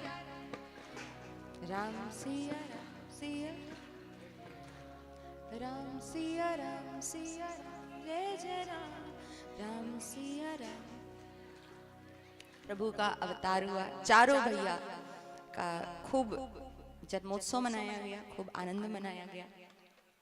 अवध में तो कई महीनों तक ये आनंद अविरल बिना रुके ये आनंद की धारा चलती रही, बहती रही। आगे राम कथा तो वैसे प्राय आप सभी को ज्ञान है ही किस प्रकार से राम जी की कथा है, राम जी का चरित्र है। तो बड़ा ही संक्षिप्त करते हुए हम आगे बढ़ते हैं। जन्म के बाद में जो जन्म संस्कार होते हैं सारे संस्कार किए गए। नामकरण संस्कार हुआ, राम भरत लक्ष्मण शत्रुघ्न ये नाम रखे गए। और थोड़े बड़े हुए गुरुकुल गए, गुरुकुल से वापस आए। जैसे वापस आए ही थे कि विश्वामित्र जी महाराज गाधी तनय मन चिंता व्यापी, हरि बिनु मरहिना निश्चर पापी। बिना हरि के ये निशाचर पापी मरने वाले हैं नहीं। विश्वामित्र जी यज्ञ किया करते, उस यज्ञ को विध्वंस करने के लिए सुबाहु और मारीच अपनी निशाचरी सेना ला करके यज्ञ विध्वंस कर देते। बोले यज्ञ पूरा कैसे किया जाए? राम जी को लाने गए, पहली बार गए तो मना कर दिया। फिर वशिष्ठ जी ने के कहने पर दशरथ जी महाराज ने अपने 2 पुत्रों को, राम जी को और लक्ष्मण भैया को विश्वामित्र जी के साथ भेज दिया। भेजा, मार्ग में ताटक वन पड़ा। ताटक वन से जब पार हो रहे थे तो ताड़का बीच में आ गई। जैसे ही ताड़का आई, एक ही बाण प्राण हर लीना, दीन जानते ही निज पद दीन्हा। अपने चरणों में वास दिया श्री राम जी ने दीन जान करके, और एक ही बाण में उसका उद्धार कर दिया। तब जाकर के तब ऋषि निजनाथ है जिय चीन ही विद्या निधि बहु विद्या दीन। खूब सारी विद्याएं प्रदान की विश्वामित्र जी ने, अस्त्र शस्त्रों की विद्याएं, आयुधों की विद्याएं, आयुध समर्पित कर दिए। बला और अति बला की 2 विद्याएं प्रदान की श्री राम जी को। और आश्रम में गए, कंदमूल फल भोजन इत्यादि से उनका स्वागत सत्कार किया, उन्हें भोजन ग्रहण कराया। यज्ञ कर रहे थे, प्रातः काल की बेला निशाचरी सेना आई, सुबाहु का उद्धार किया और बिना फर का बाण मारा मारीच को।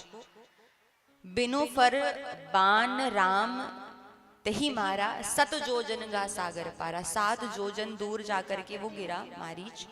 भय दिखाया, बस भय दिखा करके छोड़ दिया।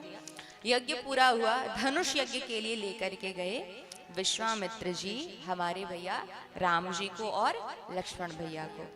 धनुष यज्ञ के लिए जब लेकर के गए, मार्ग में अहिल्या मैया का आश्रम पड़ा, जहाँ अहिल्या मैया पत्थर बन करके, क्योंकि श्राप मिला था गौतम ऋषि के द्वारा, आप सभी को ज्ञान है ही, तो श्राप की वजह से पत्थर की मूर्ति में परिवर्तित हो गई थी माँ। तो चरण रज से हमारे राघवेंद्र सरकार ने उन्हें मुक्ति प्रदान की, श्राप से मुक्त किया। धनुष यज्ञ के लिए गए, जनक महाराज ने दर्शन किया राम जी के सुंदर स्वरूप का, लक्ष्मण भैया के सुंदर स्वरूप का। सुंदर सदन में विश्राम किया राम जी, लक्ष्मण भैया और विश्वामित्र जी ने। सुंदर सदन में विश्राम के पश्चात जनकपुर वासियों को दर्शन दिया राम जी और लक्ष्मण भैया ने, गुरुदेव की आज्ञा से, विश्वामित्र जी की आज्ञा से। और आगे सबने दर्शन किया।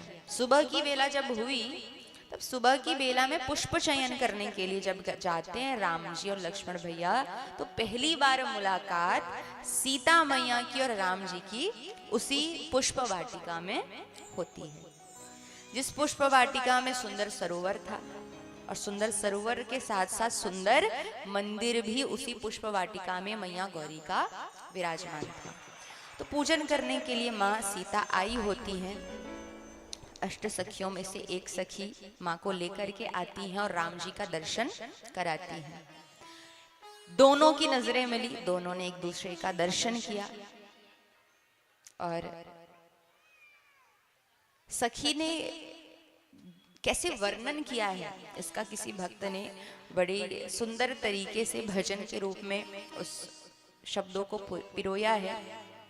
तो सखी जब माँ के पास गई, माँ सीता के पास, अन्य सखियों के पास राम जी और लक्ष्मण भैया के आने का संदेशा लेकर के, तो वो सखी कहती है, कोई आया सखी फुलवरिया में, जैसे जादू है उनकी नजरिया में, कोई आया सखी फुलवरिया में। ना ना ना ना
आप सभी से, क्योंकि इस भजन में सुंदर झांकी का भी दर्शन है, राम जी भी आएंगे, माँ सीता भी है, तो जितने भी माता बहन भाई या जो कोई भी आए 2 मिनट के लिए हमारे लिए नहीं, राम जी और मैया सीता के लिए कुछ समय के लिए रुक जाइएगा। पूजन बाद में कीजिएगा ताकि सबको झांकी का दर्शन हो पाए।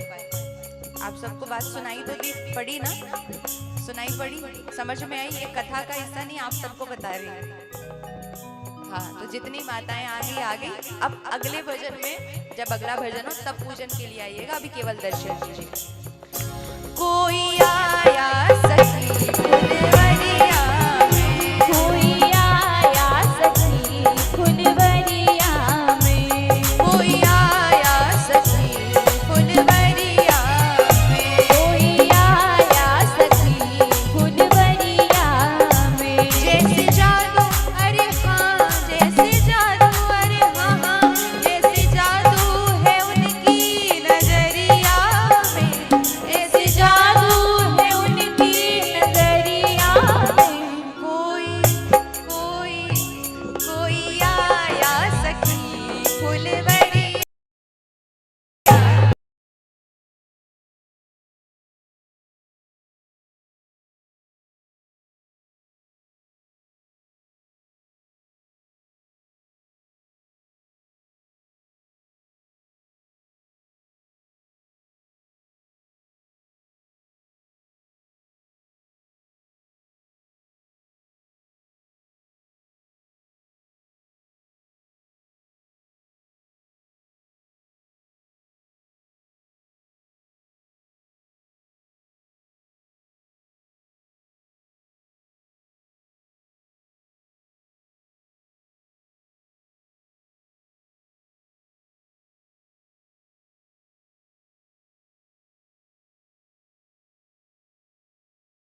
श्री राधे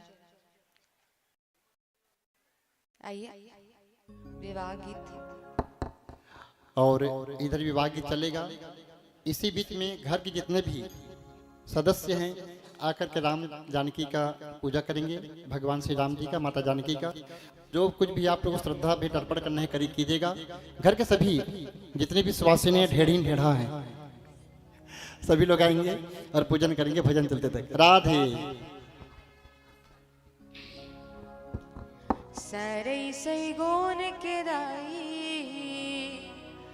मड़वा छवैले, सरई सई गोन के दाई मड़वा छवैले, ओही सिरिस ओही खाम कि ये मुर्दाई सीताला बिहावे श्री राम।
हरिओम। हमारे बीच में जिला पंचायत सदस्य राठौर भैया पधारे हुए हैं। जयाकांत जी राठौर, जयाकांत जी राठौर सपत्नी पधारे हुए हैं। आपका श्री साहू परिवार जी के द्वारा हार्दिक नंदन वंदन अभिनंदन। जय हो।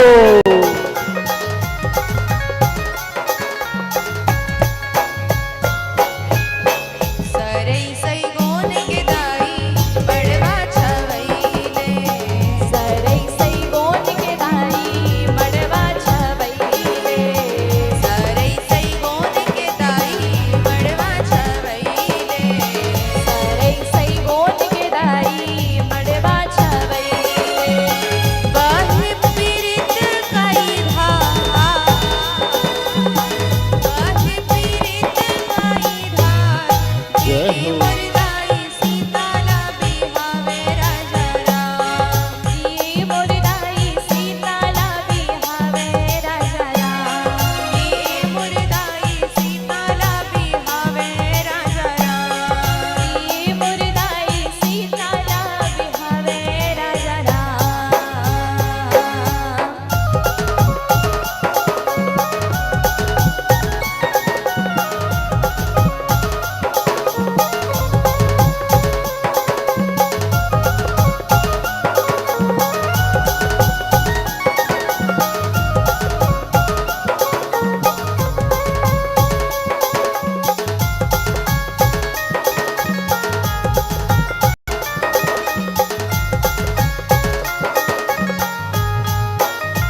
सियावर रामचंद्र भगवान की जय हो।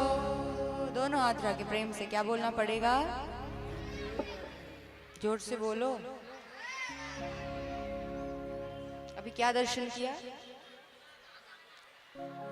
राम जी की निकली सवारी,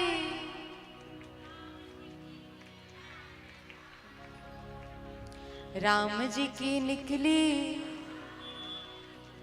राम जी की लीला है। एक तरफ लक्ष्मण, एक तरफ लक्ष्मण, बीच में जगत का। राम जी की निकली, राम जी की लीला है। राम जी की निकली, राम जी की लीला है।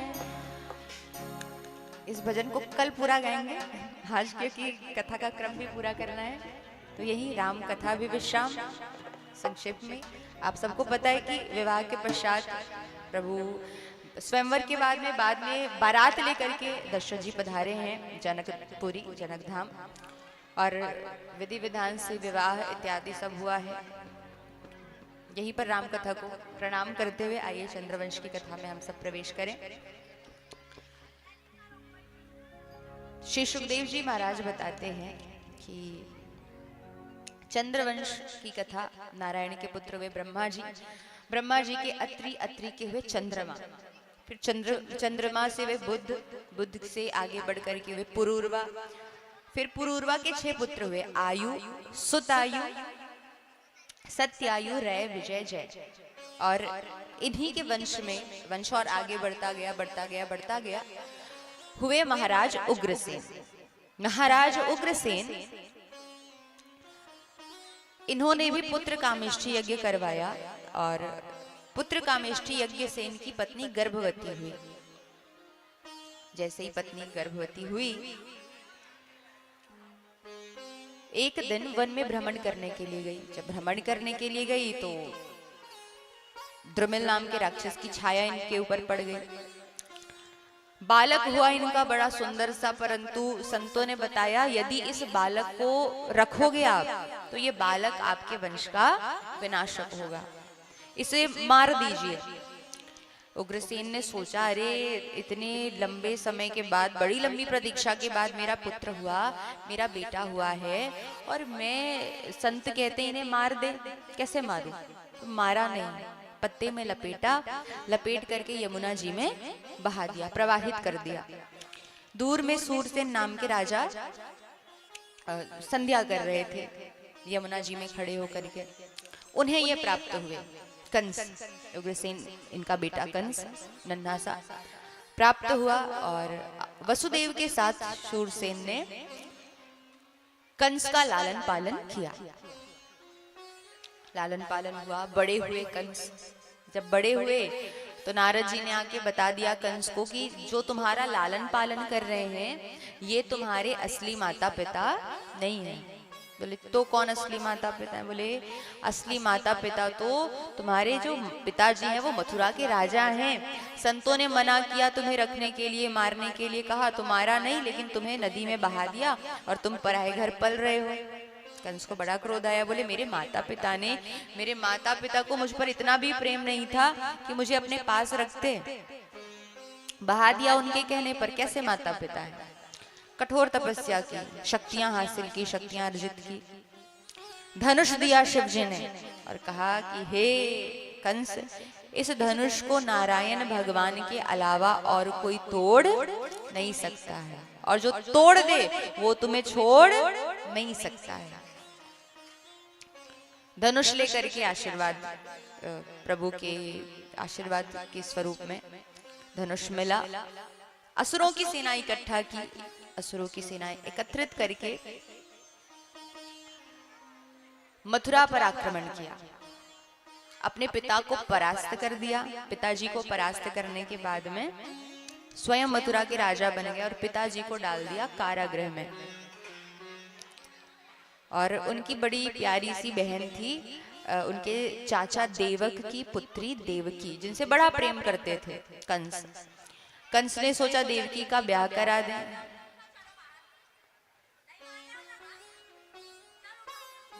उठ जाओ भाई, उठ जाओ, ये तो शांत रहो। तो कौन सी कथा में थे? देवकी। देवकी मैया का ब्याह हुआ वसुदेव जी के साथ में। लेकर के जा रहे थे कंस सारथी बन करके, और आकाशवाणी हुई मध्य में कि इस जिस कन्या को तुम लेकर के जा रहे हो, इस कन्या का अष्टम गर्भ तुम्हारा काल होगा। मारने की सोची देवकी को, मारने की सोचते हैं कंस देवकी को, परंतु वसुदेव जी के कहने पर रुक गए मारने। मारा नहीं मारा, छोड़ दिया। क्यों? क्योंकि वसुदेव बाबा ने ये कहा था कि स्वयं मैं आपको ला करके इसका अष्टम गर्भ आपके हाथ में दे दूंगा, पर कंस को भरोसा ही नहीं था, इसलिए उन्हें कारागृह में डाल दिया। और क्रमशः 6 पुत्रों को कंस ने मैया देवकी के 6 पुत्रों को मार दिया। 7वीं बार पुनः गर्भवती हुई मैया। इस बार गर्भ में है बलदाऊ भैया। कौन है? कौन है? बलदाऊ भैया। बलदाऊ भैया गर्भ में है। प्रभु ने सोचा कि कंस मामा तो आते हैं, आकर के मेरे सारे भाइयों को मार देते हैं, बलदाऊ भैया को भी कहीं ना मार दे। तो रात्रि काल में ही ऐसा कुछ किया प्रभु ने कि देवकी मैया के गर्भ से रोहिणी मैया के गर्भ में उनका जो 7वां गर्भ था वो चला गया, स्थानांतरित हो गया, और भादो के महीने में हमारे बलदाऊ भैया का प्रागट्य हो गया। बोलो बलदाऊ भैया की। अष्टम बार। 8वीं बार हमारी मैया देवकी गर्भ से है। इस बार गर्भ में कौन है? इस बार है गर्भ में हमारे, हम सबके प्राण, हम सबके जीवन, हम सबकी आंखों के तारे, हमारे बाल गोपाल, हमारे नन्हे से कन्हैया। प्रभु गर्भ में आए। मैया देवकी की जो कांति थी वो दिव्य, माँ देवकी का सौंदर्य बढ़ गया, चमक बढ़ जाती है उनकी। कारागृह में एक दिव्य सुगंध, दिव्य प्रकाश। अभी प्रभु का प्रागट्य नहीं हुआ था, उसके पहले देवतागण आते हैं और आकर के प्रभु का स्वागत करते हैं। गर्भ स्तुति जिसे कहा जाता है। आओ हम सब भी मिल करके प्रभु का स्वागत करेंगे। अभी प्रभु का जन्म नहीं हुआ है, प्रागट्य नहीं हुआ है। और एक बात कहना चाहूंगी, ये केला देख के याद आया, आप सब लोग प्रसाद लेते हो, बहुत अच्छी बात है, लेकिन केले का छिलका पंडाल में छोड़ करके कोई भी आज नहीं जाएगा। अब ये तो मत कीजिएगा कि हम नहीं जाते छोड़ के, क्योंकि पड़े रहते हैं। तो पंडाल है, पूजा का स्थान है, तो आप छिलका लेकर के गैया के सामने रख दो, तो गाय तो छिलका खा ही लेती है। तो आप सब, ये आप सबसे हाथ जोड़ करके निवेदन, और यहाँ ही नहीं कहीं भी आप कथा सुनने के लिए जाते हो तो प्रयास ये किया कीजिए कि कथा पंडाल में इधर उधर अस्त व्यस्त कचरा ना पड़ा हो। ये सब किसकी जिम्मेदारी है? किसकी जिम्मेदारी है?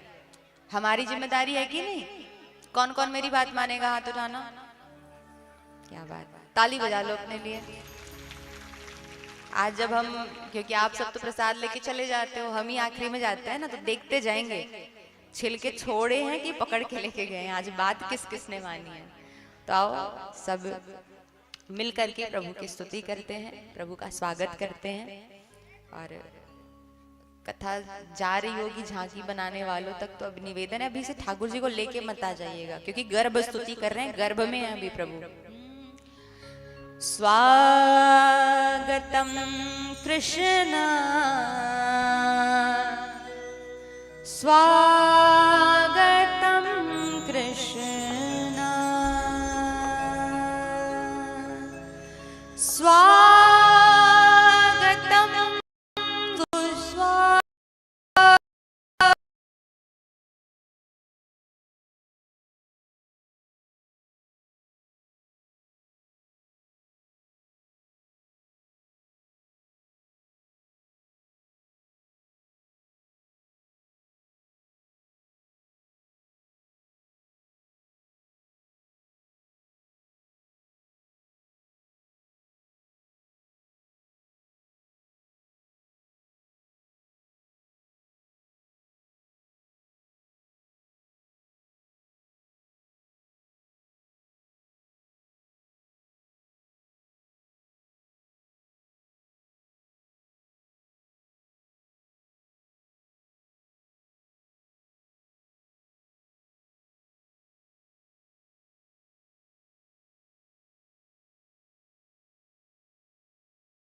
सत्यव्रतं सत्यपरं त्रिसत्यं सत्यस्य योनिं निहितं च सत्ये सत्यस्य योनिं निहितं च सत्ये सत्यस्य योनिं निहितं च सत्ये सत्यव्रतं सत्यपरं त्रिसत्यं सत्यस्य योनिं निहितं च सत्ये सत्यस्य योनिं निहितं च सत्ये सत्यस्य योनिं निहितं च सत्ये स्वागतं कृष्ण स्वागतं कृष्ण स्वागतं कृष्ण स्वागतं कृष्ण स्वागतं कृष्ण स्वागतं कृष्ण स्वागतं कृष्ण स्वागतं कृष्ण दोनों हाथ उठा के ताली बजा के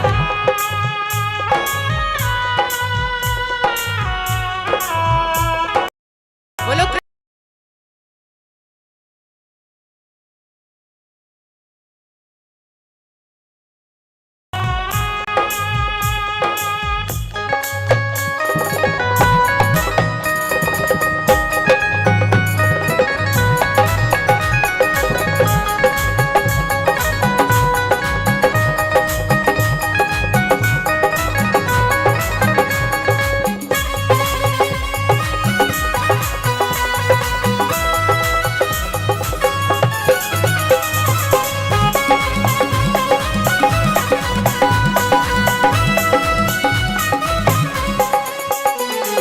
सत्यस्य सत्यभृत सत्यनेत्रं सत्यात्मकं त्वां शरणं प्रपन्ना सत्यात्मकं त्वां शरणं प्रपन्ना सत्यात्मकं त्वां शरणं प्रपन्ना सत्यस्य सत्यभृत सत्यनेत्रं सत्यात्मकं त्वां शरणं प्रपन्ना सत्यात्मकं त्वां शरणं प्रपन्ना सत्यात्मकं त्वां शरणं प्रपन्ना स्वागतं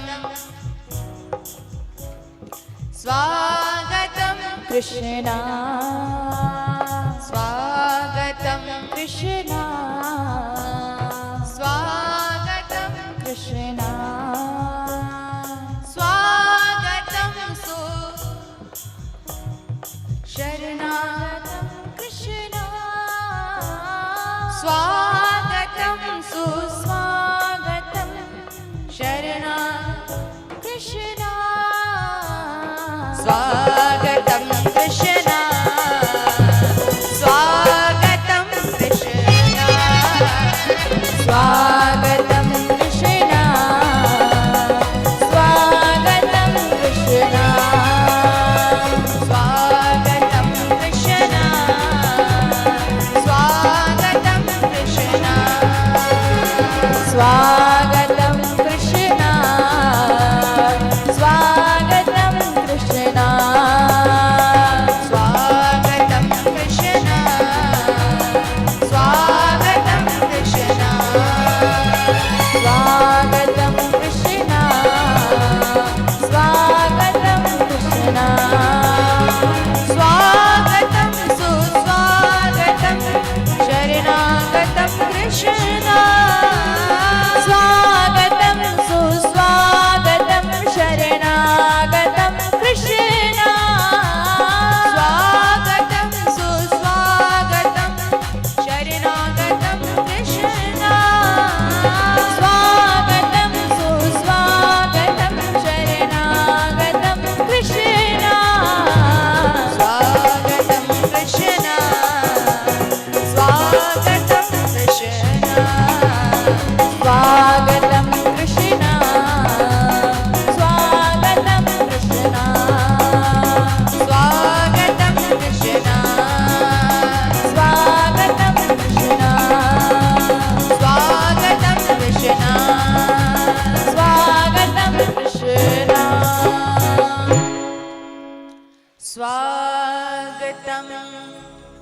कृष्ण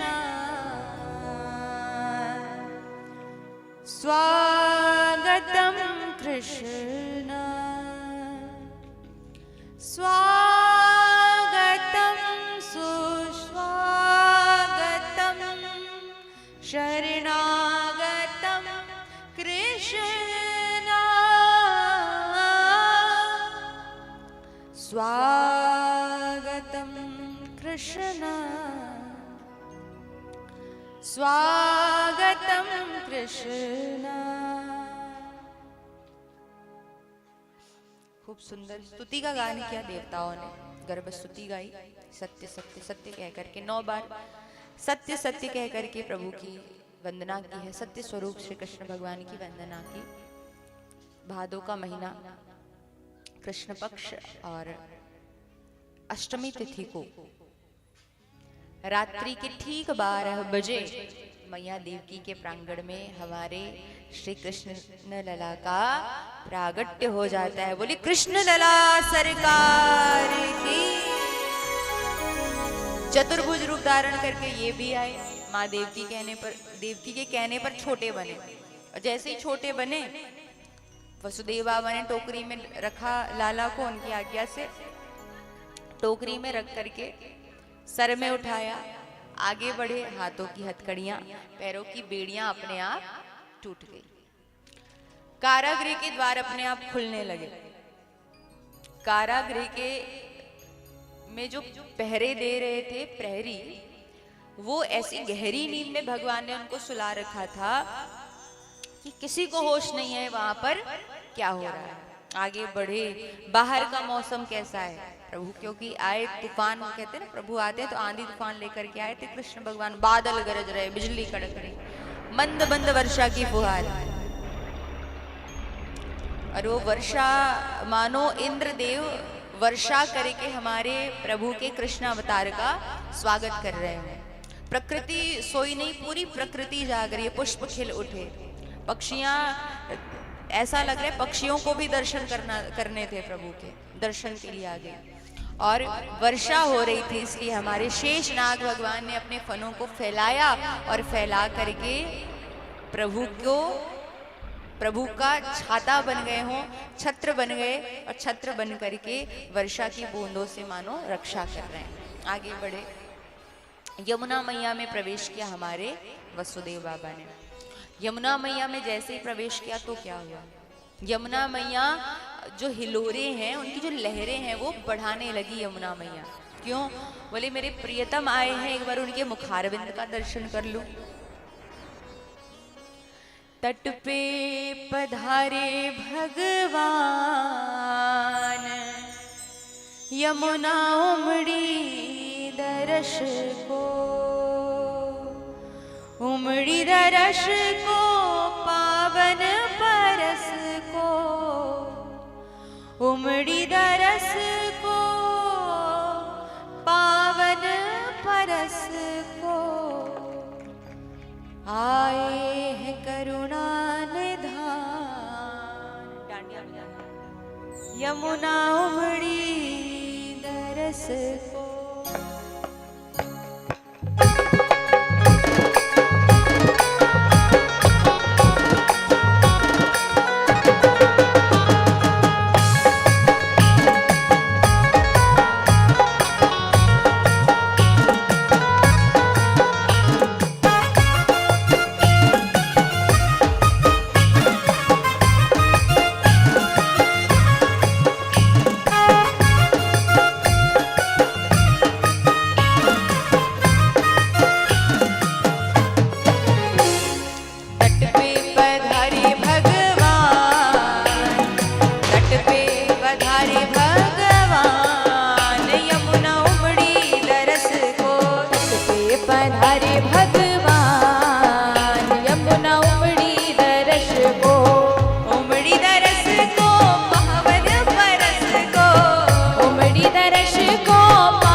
पायल की झनकार, पायल की झनकार, यमुना उमड़ी दरस को। तट पे पधारे भगवान, यमुना उमड़ी दरस को। तट पे पधारे भगवान, यमुना उमड़ी दरस को।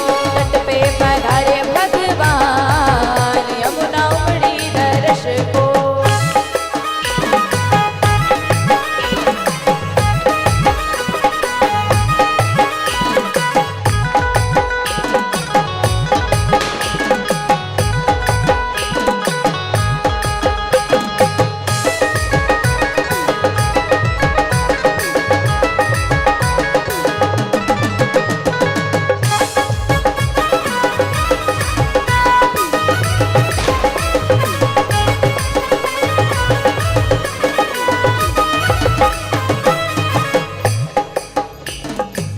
वसुदेव जी इनको नीचे उतारो, वसुदेव जी इनको नीचे उतारो। वसुदेव जी इनको नीचे उतारो। वसुदेव जी इनको नीचे उतारो। यमुना में प्रभु के चरण पखारो, यमुना में प्रभु के चरण पखारो। यमुना में प्रभु के चरण पखारो। यमुना में प्रभु के चरण पखारो।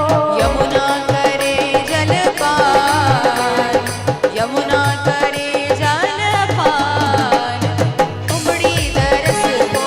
तट पे पधारे भगवान, यमुना उमड़ी दरस को। तट पे पधारे भगवान, यमुना उमड़ी दरस को। तट पे पधारे भगवान, यमुना उमड़ी दरस को।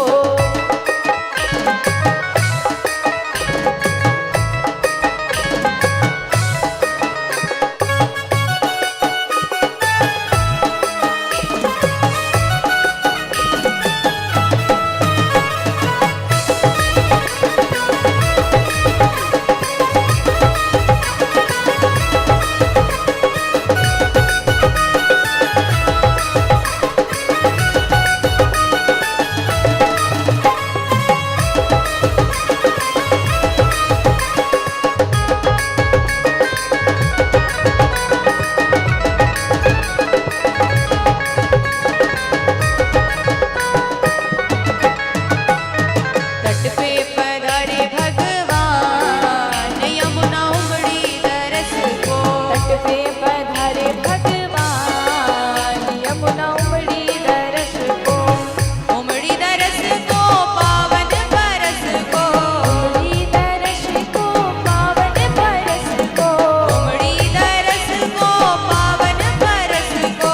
उमड़ी दरस को पावन बरस को। प्रभु की वो मुस्कान, प्रभु की वो मुस्कान, यमुना उमड़ी दरस को। तट पे पधारे भगवान, यमुना उमड़ी दरस को। तट पे पधारे भगवान, यमुना उमड़ी दरस को। तट पे पधारे भगवान, यमुना उमड़ी दरस को। बोलिए यमुना महारानी की, बोले कृष्ण कन्हैया लाल की। और वसुदेव बाबा पहुंचते हैं मथुरा। मथुरा में जाकर के लाला को छोड़ते हैं यशोदा मैया के पास। गोकुल पहुंचते हैं मथुरा से गोकुल गए। और गोकुल पहुंचने के बाद में अपने लाला को छोड़ा मैया यशोदा के पास में। यशोदा मैया ने सुंदर लाली को जन्म दिया था। उस लाली को अपनी टोकरी में लेकर के वापस आते हैं और गोकुल में खूब आनंद सब मनाते हैं, ये जान करके कि प्रभु का अवतार हो गया नंद बाबा के घर में। हमारे नन्हे से लाला ने अवतार धारण किया, जन्म लिया है। बोलो नंद के लाला की। और पूरे ब्रजमंडल में खूब आनंद मनाया जा रहा है, खूब बधाइयां गाई जा रही हैं।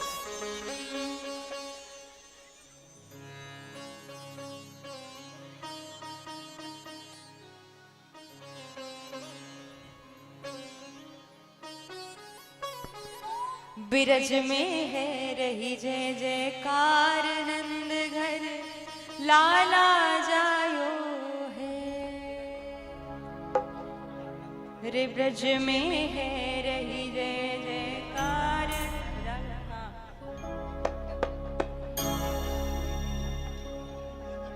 रे ब्रज में हो रही जय जयकार, नंद घर लाला जायो है। ब्रज में है रही जय जयकार, नंद घर लाला जायो है। ब्रज में है रही जय जयकार, नंद घर लाला जायो है। ब्रज में है रही जय जयकार, नंद घर लाला जायो है। लाला जायो है, नंद रानी ने लाला जायो है। हाँ, लाला जायो है, नंद रानी ने लाला जायो है। रे ब्रज में, रे ब्रज में, रे ब्रज में हो रही जय जयकार, नंद घर लाला जायो है। रे ब्रज में हो रही जय जयकार, नंद घर लाला जायो है।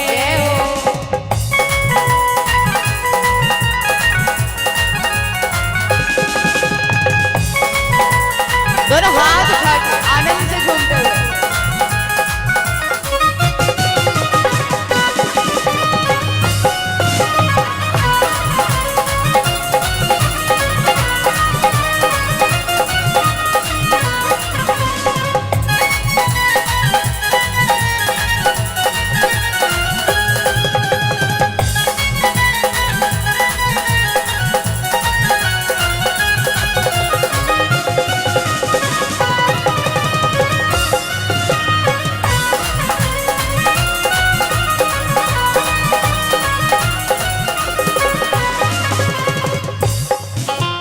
ग्वाल बाल सब हिल मिल आवे, ग्वाल बाल सब हिल मिल आवे। ग्वाल बाल सब जुर मिल आवे। ग्वाल बाल सब हिल मिल आवे। यूथ के यूथ नंद घर आवे।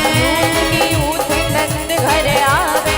यूथ के यूथ नंद घर आवे। यूथ की यूथ नंद घर आवे। ब्रह्मानंद समान, ब्रह्मानंद समान आज सुख सबने पायो है।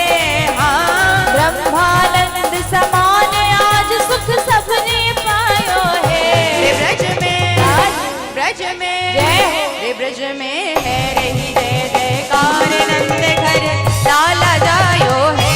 रे ब्रज में है रही जय जयकार, नंद घर लाला जायो है।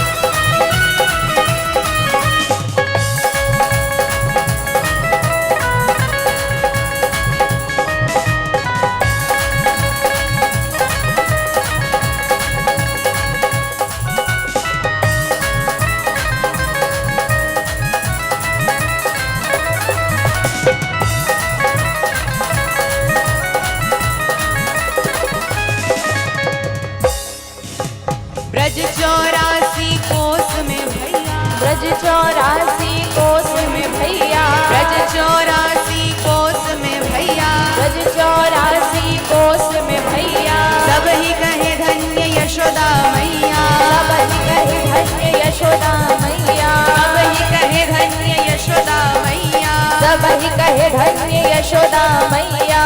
80 साल की आयु, 80 साल की आयु में सुत सो जायो है। हाँ, 80 साल की आयु में सुत सो जायो है। हाँ, 80 साल की आयु में सुत सो जायो है।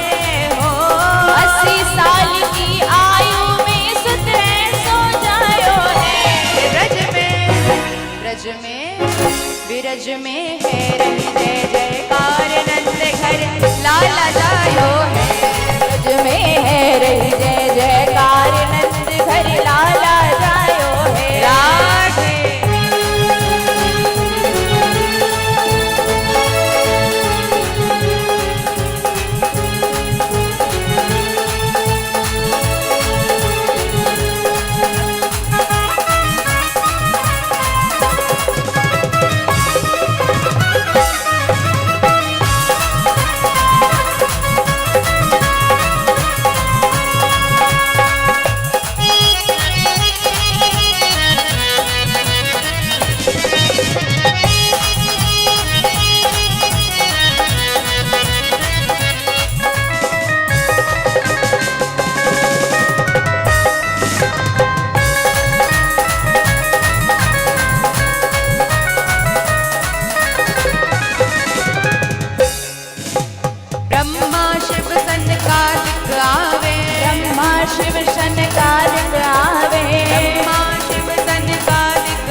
घोड़ा दीने और दीने पालकी, हाथी दीने घोड़ा दीने और दीने पालकी, हाथी दीने घोड़ा दीने और दीने पालकी, हाथी दीने घोड़ा दीने और दीने पालकी। जय हो गोपाल की मदन गोपाल की, जय हो नंदलाल की मदन गोपाल की, जय हो नंदलाल की मदन गोपाल की, जय हो नंदलाल की मदन गोपाल की। नंद के आनंद भयो जय कन्हैया लाल की, नंद के आनंद भयो जय कन्हैया लाल की। रे ब्रज में ब्रज में है रही जय जयकार, नंद घर लाला जायो, ब्रज में हो रही जय जयकार, नंद घर लाला जायो है। ब्रज में हो रही जय जयकार, नंद घर लाला जायो है, ब्रज में हो रही जय जयकार, नंद घर लाला जायो है। लाला जायो है, नंद रानी ने लाला जायो है हो, लाला जायो है, नंद रानी ने लाला जायो है। हाँ लाला जायो है, नंद रानी ने लाला जायो है हो, लाला जायो है, नंद रानी ने लाला जायो है। हे ब्रज में हो रही जय जयकार, नंद घर लाला जायो है, ब्रज में हो रही जय जयकार, नंद घर लाला जायो है। हे ब्रज में हो रही जय जयकार, नंद घर लाला जायो है, ब्रज में हो रही जय जयकार, नंद घर लाला जायो है। हे ब्रज में हो रही जय जयकार, नंद घर लाला जायो है, ब्रज में हो रही जय जयकार, नंद घर लाला जायो है। नंद घर लाला जायो है। नंद घर लाला जायो है। बधाई हो, बधाई तो सही से दो, बधाई हो, बधाई हो, बोलो नंद के लाला की, बोलो कृष्ण कन्हैया लाल की। दोनों हाथ उठा के प्रेम से क्या बोलना पड़ेगा, जोर से बोलिए, राधे राधे। राजकुमार भैया को बधाई बधाई देना है। कंजूसी नहीं करना है, राम सीता की बिहाव भात खा के जाना है, कृष्ण की छठी भात खा के जाना है। सब बोलना राजकुमार भैया लाओ, पूरे चापा वालों को, आप सबको बधाई हो, जम्मू दीदी भैया मल्ला सब झल्ला बधाई हो, बधाई हो, बधाई हो। बहुत सौभाग्यशाली माँ सामने में खड़े हवे जिगर संतान आज कृष्ण भगवान बने हैं। जोरदार ताली दीदी के लिए। एक श्रीफल देकर दीदी के द्वारा सम्मानित वहां से बोले बाल कृष्ण लाल की, बाल कृष्ण लाल की, आज के आनंद की। पुनः निवेदन आप सभी माताओं बहनों भक्तगणों को कि कोई भी भक्तगण बिना भोजन प्रसादी पाए बिना नहीं जाएंगे, क्योंकि आज विशेष प्रसाद बना है राम जानकी की विवाह का, जिला हमने बोलते हैं छत्तीसगढ़ी में बिहाव भात और बड़ी घलो बने हैं। राजकुमार भैया बताते हैं, जोरदार ताली बड़ी सब्जी के लिए। बड़ी भात और छठी भात दोनों एक साथ में आज डबल डबल आनंद। चापा के पावन नगरी, चापा पावन धाम, पावन ग्राम में आज जिला पंचायत सभापति सम्माननीय श्री राजकुमार भैया के द्वारा बहुत शानदार जानदार भव्य संगीतमय श्रीमद् भागवत सप्ताह ज्ञान यज्ञ में आप समस्त भक्तगणों का हार्दिक वंदन नंदन अभिनंदन। इसी प्रकार से कल आप लोग पुनः पधारिएगा और जिनके जिनके घर में दूध दही होता है,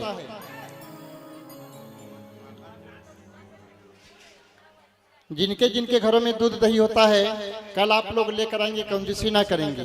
कल आप लोगों के घर का दूध दही खा करके भगवान आप लोगों को कृतार्थ करेंगे, आप लोग पुण्य के भागी बनेंगे। कल यहाँ पर माखन चोरी की लीला श्रीधाम वृंदावन से आए हुए हमारे महाराज जी के द्वारा बहुत ही भव्य जीवंत माखन चोरी की लीला का आप लोग आनंद लेंगे। कल ही गोवर्धन पूजा है, इसलिए सभी माता बहनों से निवेदन है अपने अपने घरों से एक एक प्रकार का व्यंजन भोग बना के लाइएगा। कोई पूड़ी बना के लाइएगा, कोई बेलना रोटी बना के लाएगा, कोई अंगाकर रोटी बना के लाएगा, बिना लहसुन प्याज वाला। आज रात करके भात बोर दी है, कल बासी बना के भी ले आओ आपने, ओला भी भगवान भोग लगाई। तो कल सभी माता बहनों भाइयों से निवेदन है, कल 56 भोग का दर्शन कीजिएगा। यहाँ पर भव्य 56 भोग की झांकी यहाँ पर आप लोगों के सामने प्रस्तुत होगी। आइए चलें पुनः भजन की ओर, उसके पश्चात आरती करेंगे।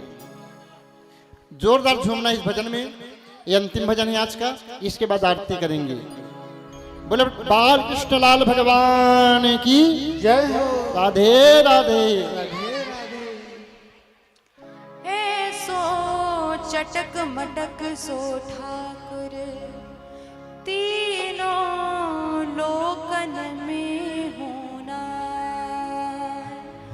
लोकन हूँ में नाय, तीनों लोकन हूँ में नाय, ऐसो चटक मटक सो ठाकुर।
सुंदर बिना बुलाए डोले घर घर बिना बुलाए डोले घर घर प्रेमी ब्रज गोपिन को चाकर प्रेमी ब्रज गोपिन को चाकर ऐसो प्रेम बढ़ो ऐसो प्रेम बढ़ो माखन की चोरी करवे जाए हो ऐसो प्रेम बढ़ो माखन की चोरी करवे जाए हाँ ऐसो प्रेम बढ़ो माखन की चोरी करवे जाए हो ऐसो प्रेम बढ़ो माखन की चोरी करवे जाए हो ऐसो ऐसो ऐसो चटक मटक सो ठाकुर तीनों लोकन घूमे ऐसो चटक मटक सो ठाकुर तीनों लोकन घूमे नाय लोकन घूमे नाय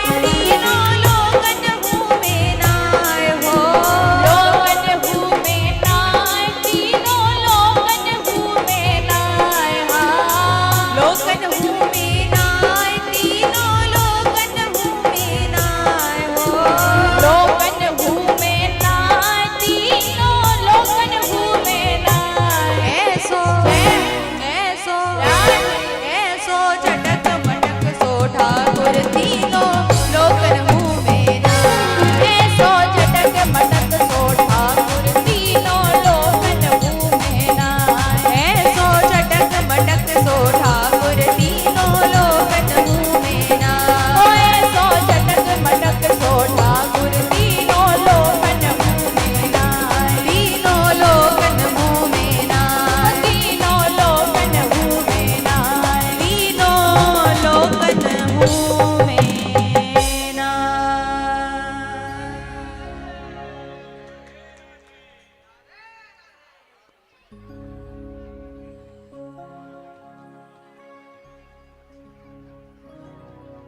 बोलो नंद के लाला की जय हो।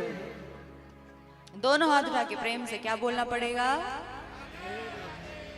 जोर से बोलो और जोर से बोलिए अब आइए सभी मिलकर के प्रभु की मंगलमय आरती की ओर हम सब प्रवेश करें।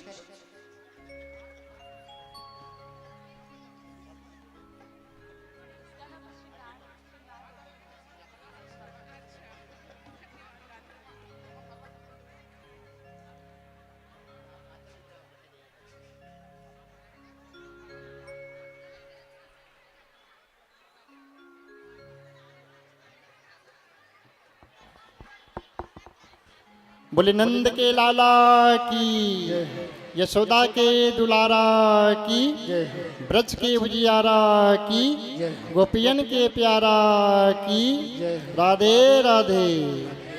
आइए सभी भक्त गड़े मिल करके आरती की ओर चलें।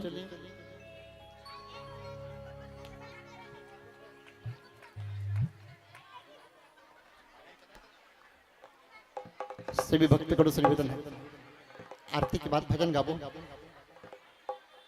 एक ठो भजन आइए, भजन के बाद में आरती करेंगे। दीदी के द्वारा पुनः भजन। आरती मत जलाइएगा भी, यजमान से निवेदन है, मत जलाएंगे, लेकिन एक साथ खूब आनंद से झूमिएगा।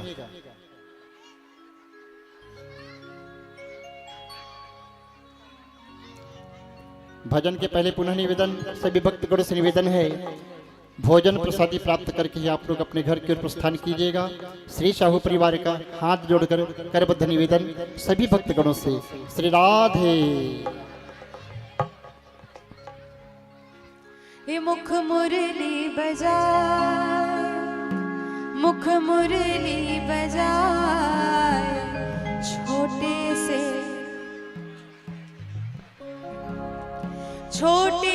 श्याम कन्हैया हो, छोटे से श्याम कन्हैया।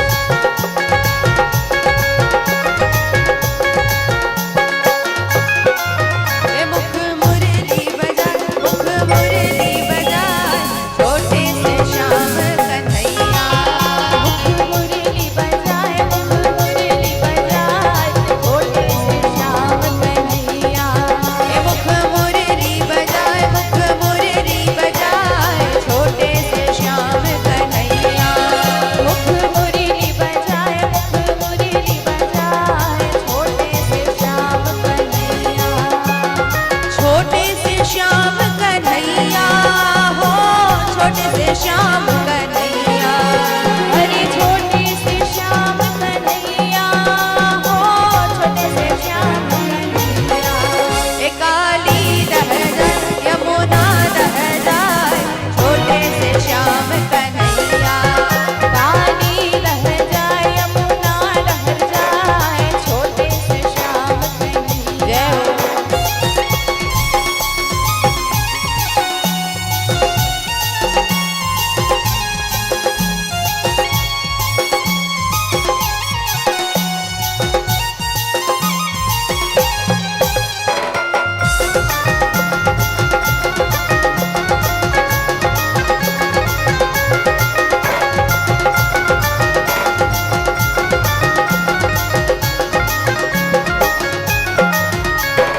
छोटे छोटे रुखवा करम के, करम के करम के करम के, छोटे छोटे रुखवा करम के, करम के करम के करम के। छोटे छोटे रुखवा करम के, करम के करम के करम के। छोटे छोटे रुखवा करम के, करम के करम के करम के। भुया लह से डार, भुया लह से डार, ऊपर मावई है कन्हैया। भुया लह से डार, भुया लह से डार, ऊपर मावई के कन्हैया। ए मुख मुरली बजाए, मुख मुरली बजाए, छोटे से श्याम कन्हैया। मुख मुरली बजाए, मुख मुरली बजाए, छोटे से श्याम कन्हैया।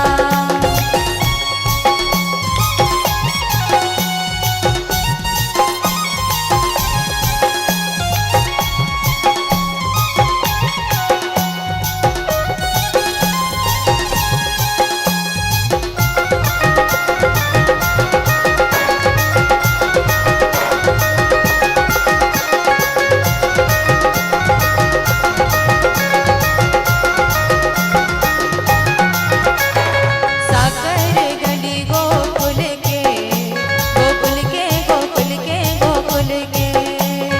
साकर गली गोकुल के, गोकुल के गोकुल के गोकुल के। साकुर गली गोकुल के, गोकुल के गोकुल के गोकुल के। साकर गली गोकुल के, गोकुल के गोकुल के गोकुल के। ए राधा पनिया जाए, राधा पनिया जाए, बीच मामल गे कन्हैया। हे राधा बनिया जाए, राधा बनिया जाए, बीच मामल के कन्हैया।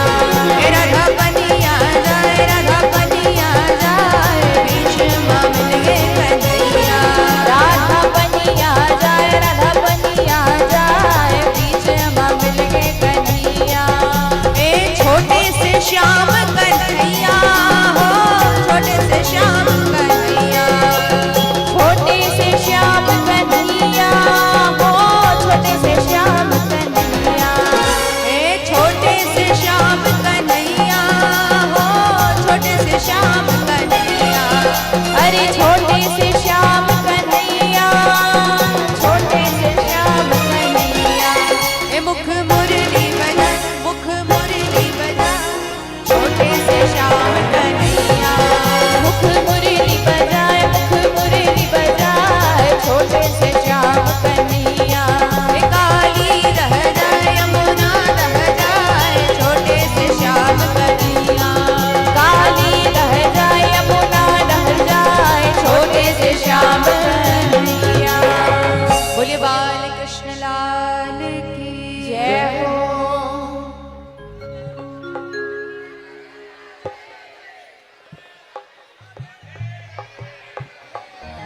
हरिओम। आइए सभी भक्त मिल करके श्री भागवत भगवान की आरती गाते हैं बड़े प्रेम और भाव के साथ में। हरि ओम साज्यम जवर्ति संयुक्तम बहिना योजितम मया दीपम गृहाण देवे शीतलोक्य सिद्धिविरापम दीपम दर्शयामि। हरि ओम चंद्रमा मनसो जात सो सूर्यो अजायत श्रोत्रद्वैष प्राणसमकादग्निरजायत। कर्पूरी गौरम करुणावतारम संसारसारम भुजगेन्द्रहारम सदा वसन्तं हृदयारविन्दे भवं भवानी सहितं नमामि भवं भवानी सहितं नमामि भवं भवानी सहितं नमामि। हरि ओम यं प्रपञ्चतमनुपेतमपेतकृत्यं द्वैपायनो विरहकातुर आजुहाव पुत्रेति तन्मयतया तरोभिनेन्दुस्तं सर्वभूतहृदयं मुनिमानतोऽस्मि। राधे। श्री भागवत भगवान की है आरती, पापियों को पाप से है तारती। भागवत भगवान की है आरती, पापियों को पाप से है तारती। श्री भागवत भगवान की है आरती, पापियों को पाप से है तारती। श्री भागवत भगवान की है आरती, पापियों को पाप से है तारती। राधे। आवाज में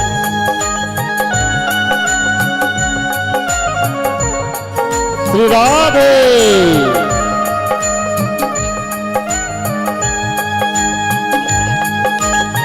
श्री राधे।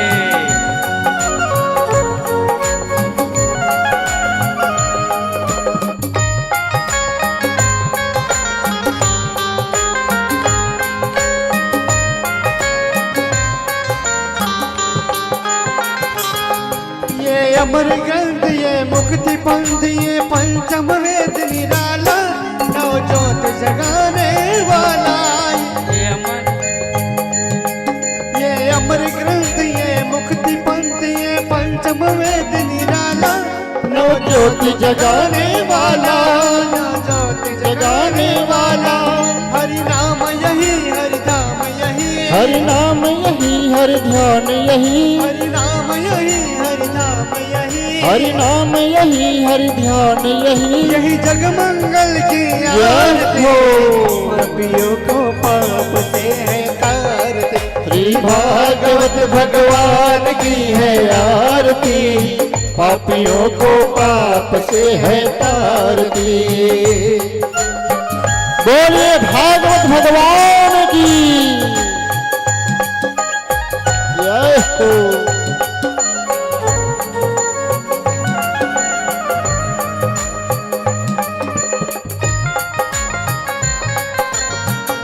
राधे।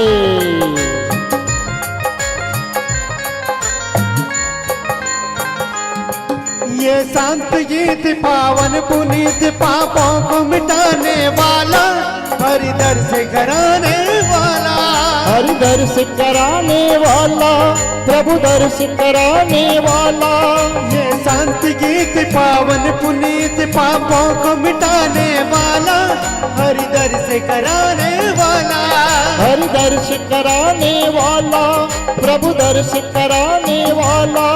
यह सुख करणी यह दुख हरणी, ये सुख करणी ये दुख हरणी, यह सुख करणी यह दुख हरणी, यह सुख करणी यह दुख हरणी। श्री मधुसूदन की आरती, पापियों को पाप से है तारती। श्री भागवत भगवान की है आरती, पापियों को पाप से है तारती। श्री भागवत भगवान की है आरती, पापियों को पाप से है तारती।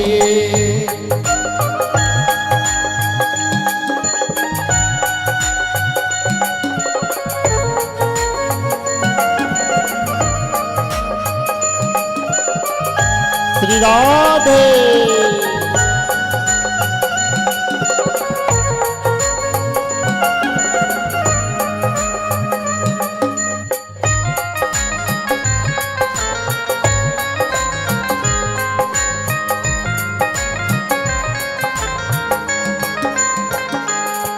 ये मधुर बोल जगबंद खोल सन्मार्ग दिखाने वाला, बिगड़ी को बनाने वाला, बिगड़ी को बनाने वाला, बिगड़ी को बनाने वाला।